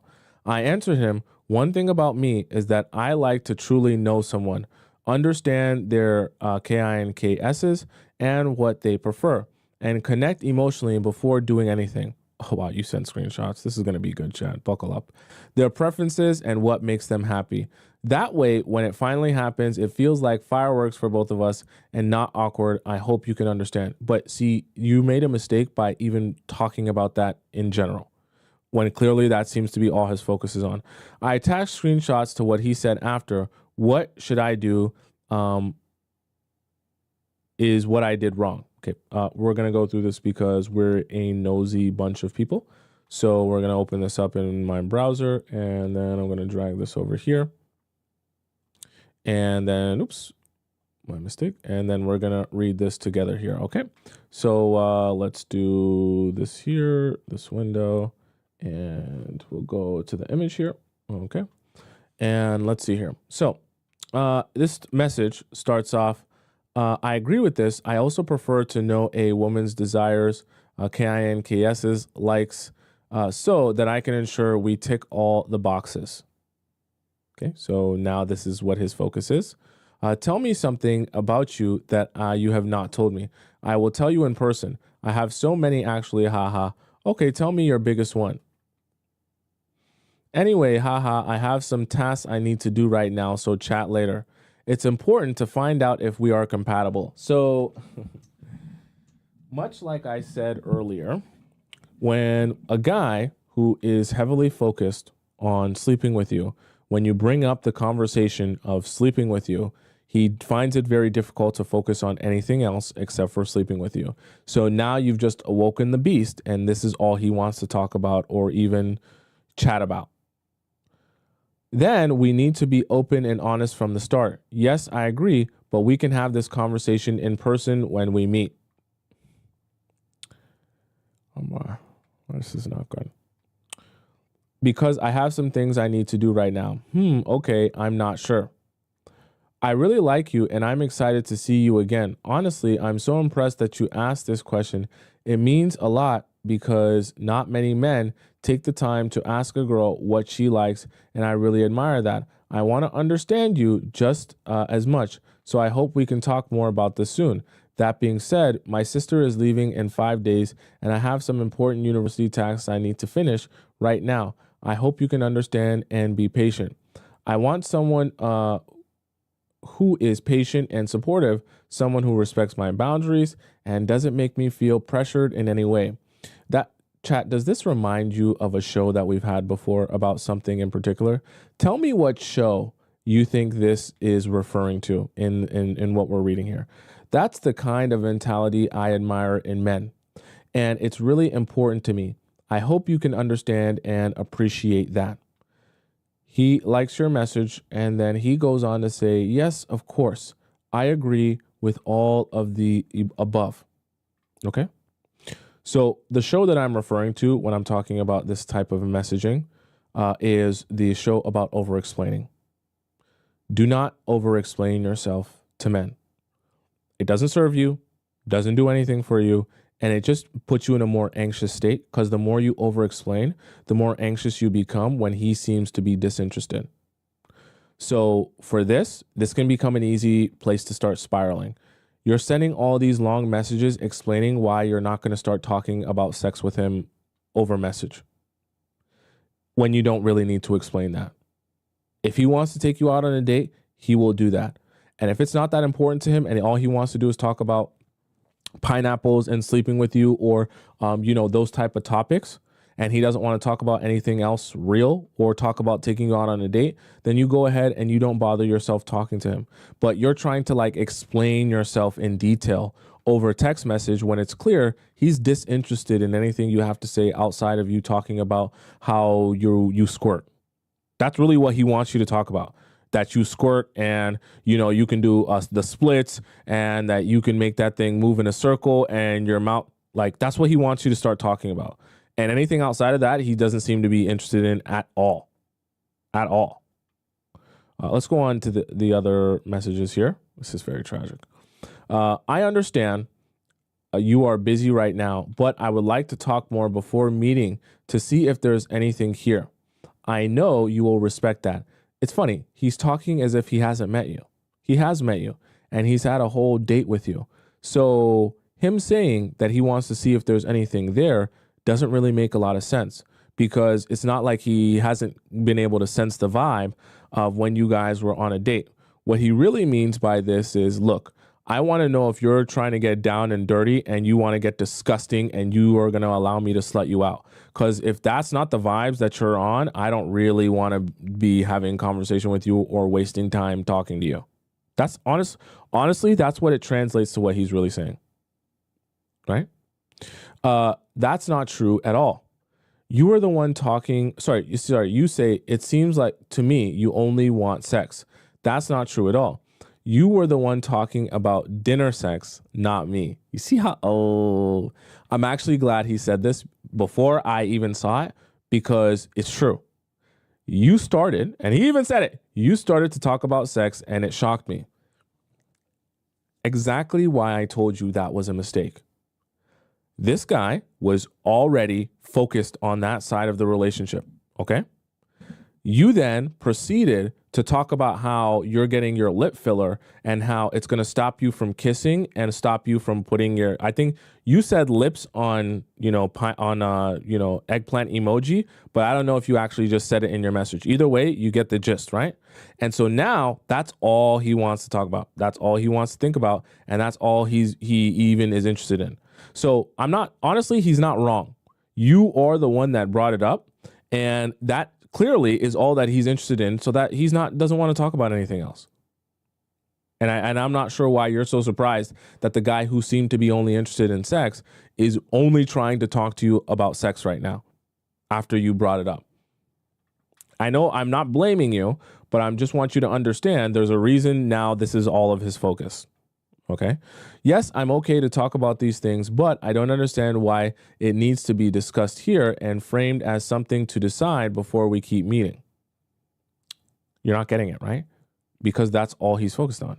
So if he doesn't think he can slut you out and he doesn't think you're ready to get down and dirty, why would he go on another date with you? I'm saying that this is what he's thinking in his own mind. For me, these conversations feel more natural and meaningful when they happen in person, not like a checkbox to tick off before moving forward. I didn't say we need to talk about sex before we keep meeting. I said we need to get to know each other more. I would like to know you more. Nothing to do with pineapple or pineapples, just about you and your background. So it's funny. Because of implications, he actually is able to gaslight you and flip it back on you. Because, see, this is actually top tier manipulation. You actually said the thing. So now when he asked you to discuss the thing in vagueness, he didn't ask you to discuss pineapples or sex in specifically. But obviously that's what he's referring to. But now that you're calling him out, he actually gets to backtrack and say, I wasn't talking about sex. I was talking about stuff in general. You took it as sex because you're the person who brought up sex. This is a masterful job, because now you read this and you think to yourself, oh, I brought this up. I did this, and I confused what he was trying to say with thinking that this was actually about sex when it wasn't. Okay, it was. I'm telling you it was. But I'm saying that he's also good at making you feel like you're the one that's doing this, not him. That way, you only sleep with him and feel like, oh yeah, it was a mutual decision. You're not really here just to sleep with me. You're here for all the other things. And you only realize he's only here to sleep with you until after he sleeps with you. Okay, see if there's any more here, because this is a masterful job what he's doing. Yes, I'm okay to talk about these things, but I don't understand why it needs to be discussed here. Oops. Oh yeah, we said that. And know you more and about your background.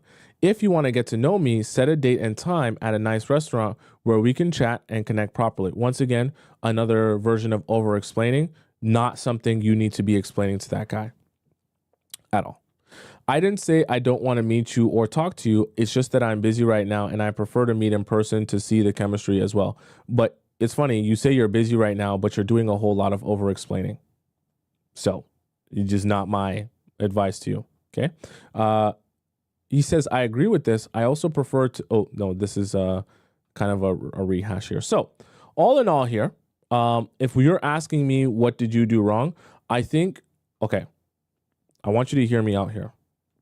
Part of where you went wrong was bringing up that topic in the first place. because it made it seem as if that topic was also on the front of your mind. And I think for a guy who seems to be very interested and invested in that aspect of the relationship, that became his sole focus. And it's going to sound very weird, but he tricked you into trying to get you to talk about it. And then when you didn't want to talk about it or you called him out on it, basically gaslighting you into feeling like you were the one in the wrong for thinking that that's what he meant. Obviously, that's what he meant. But it's funny. He's smart enough to know that he doesn't want to come across that way. So he needs to you lead the situation in a way where you think that that's you saying it and you talking about it and you addressing it, that he's not, trying to do anything shady here. So I'm saying all that to say, I don't know if this is the type of guy that you even want to start dating, because it strikes me so far as he's very emotionally intelligent. And I mean that as weird as it sounds, because we're talking about emotional intelligence today. I think he's emotionally intelligent in the way that doesn't serve you, because he understands how to manipulate you into making a decision or thinking something that you weren't necessarily thinking before. And twisting a situation by knowing what to say and what not to say, so that anytime you want to accuse him of behavior, he can be like, oh, well, that wasn't me. That's not me. I never said that. That's you that said that. I didn't say that. And the problem with that is, if he gets good enough at this and you get too invested here, it's very easy for him to get you to do things that you never would have agreed to. But because you feel like he's not the one leading it or convincing you to do it, that it's your choice, that you do it anyways. I know it sounds very strange, but master manipulators can do stuff like this. And I think that that's kind of what's happening here. I also think that you over-explaining yourself is pointless. Truthfully, honestly, it's pointless. Because the reality of it is, he knows that he could get this information by taking you out on a date. He's trying to get this information over a message because he's trying to determine if he even wants to go out on another date with you. So you continuously telling him, hey, you can get this information by us talking about it in person, as if he doesn't know he can take you out on a date since he already took you out on one, is useless. You're better off just leaving him be and not sending him any messages and letting him decide if he wants to take you out on a date. Someone brought up that it's Instagram DM as well. Yeah, that's also very strange. You guys went on a date and he only has your Instagram. Anyways, but yeah, my advice to you, you shouldn't message him or talk to him for any reason whatsoever. And if he wants to take you out on a date, then he can message you and ask you out on a date. You don't need to be over-explaining yourself, talking about you can get this information here and there and you can plan a day, blah, blah, blah. He knows that. He knows that. He's not doing it because he doesn't want to. So my advice to you is don't waste your time. Okay? And if he comes to you, then maybe you can consider if you want to go out on the date. But I don't think that you continue to reiterate yourself in this is going to serve you whatsoever. I think it's a complete waste of your time. All right, let's go into our next question here. I want to make sure I do at least all of these premium ones. Beatrixie says, from tap water to piano keys, my New Year's Eve. Oh boy. I feel like this is going to be a whirlwind of emotions here. I just have a feeling. Hi. For New Year's Eve, my friend and I went to a house party. Okay, we're already, I can just feel it. Where I met several guys, including Mario. Fake name. Okay. He seemed interested in me. However, at some point, I saw him approach my friend with her date for the night, and later she told me he had hit on her, which made me pull back a bit. Though she did suggest to switch guys. 1 a.m., we all reached the club. My friend's date mentioned 2 guys, including Mario, wanted to kiss me. But I wasn't into kissing strangers in a club. Mario kept watching me as I danced. And when he joined me on the dance floor, he asked me if I wanted him to stay. I played it cool. Later, when he saw me with a glass of tap water, Mario went to the bar to bring me a bottle of water and we started dancing together. I teased him by running my hands along his neck, chest, and back. Our faces got close, but I didn't kiss him. Eventually, I told him I had to leave. We left hand in hand, and I drove him towards his place. Are you not drunk?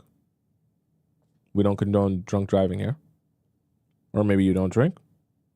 He was on my way home. Right. He made some suggestive jokes, but I deflected them. When we arrived, the tension was high, and we kissed intensely. What does intensely mean?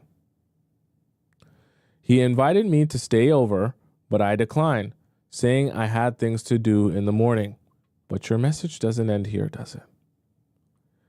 He seemed disappointed, but we said goodbye, and he asked for my Instagram. I messaged him later to let him know I got home, and he told me to as he told me to. And we kept talking. He seemed interested, asking me questions. On Saturday at 8 p.m., Mario invited me to his house to play his piano.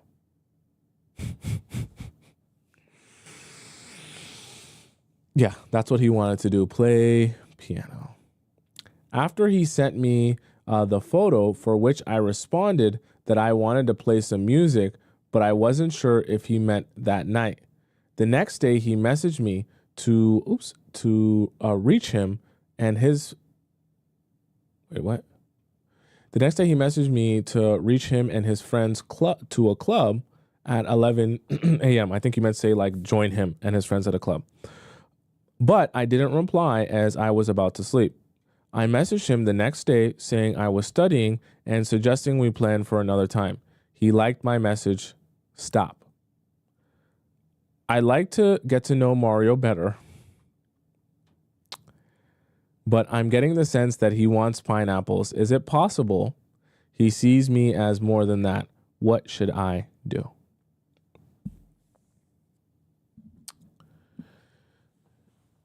Be tricksy. Okay?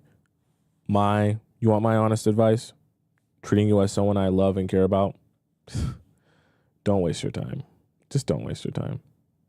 I know it's such a simple answer, but I'm going to explain to you why I advise you to not waste your time. I'm going to point out a couple of things here, okay? So all of this scenario that you're talking about, right, happened at a club, okay? And, kudos to you. You have some self-respect. You danced with him, even though your faces got close. You didn't kiss, in the club. But eventually, as you guys got back and you were in the car for a bit after dropping him off, I don't know why you're dropping him off at his whatever. You kiss him intensely. I'm assuming you say intensely because you're kissing each other with tongue and he's probably feeling on you and groping you a little bit. Okay, you're both horned up. Here's the problem, though. From my estimation, what's probably going to happen from now on, and it seems like it's been happening, is now he just wants to only see you and talk to you when it's time to go out or go to the club, which seems like that's exactly what's happening. Is either I'm going to be free, have nothing to do, I invite you over, jackrabbit myself inside of you, or I'm going to the club, already going to go out with the boys, another night of dancing. It'll be interesting. Maybe at the end of that night, I'll be able to rabbit myself inside of you. The reason I'm also saying that is because if this was truly your response, I'm going to tell you how he took it, okay? Because after you guys kissed intensely, he invited you to stay over and you declined. Your response, though, was not some sort of, hey, I'm not really trying to do that type of thing or whatever, or we can see each other another day. Your response was, I had things to do in the morning. So I'm going to tell you how he took this. He took it as, I could have smashed that night if she didn't have work or something in the morning. So what he's attempting to do now is that another day when we go out to the club, maybe she won't have something to do in the morning, and then I'll be able to smash her because she is free. So I'm telling you that's how he took that, which is why he's inviting you to the club again. And the fact that he would invite you to his house to play piano, okay, obviously he doesn't give a damn about you playing them. You think he really cares about you playing? No, he doesn't. He wants to see you. Maybe he wants to see you sit down on that chair in some tight jeans so he can see your dump truck, but he don't really care about you playing the piano. Okay. Now, you didn't come over to his house to play the piano. Cool. You didn't come over to the club, come out to the club so that maybe he can get a possibility of sleeping with you. Now he's like, this is a waste of my time, which is exactly why he's kind of just like your message and stopped messaging you. Take notice of that too, because there is no conversation if the conversation isn't about the next time he can get the possibility of sleeping with you. So for the conversation to completely halt and stop the moment he knows that you're not going to come out to the club should tell you that all he's trying to do is put himself in a position to be able to sleep with you. That if he's not in a position to be able to do that, or there's not some sort of possibility of that happening, he wants no reason to have a conversation with you. But the thing about it is, once you accept one of these, because maybe it just didn't work out, but let's say he hits you up in the next 2 weeks and he says, hey, I'm going to the club this day or whatever, you want to come, and you're actually free and you go. Once you accept one of those, that will be the only time he hits you up.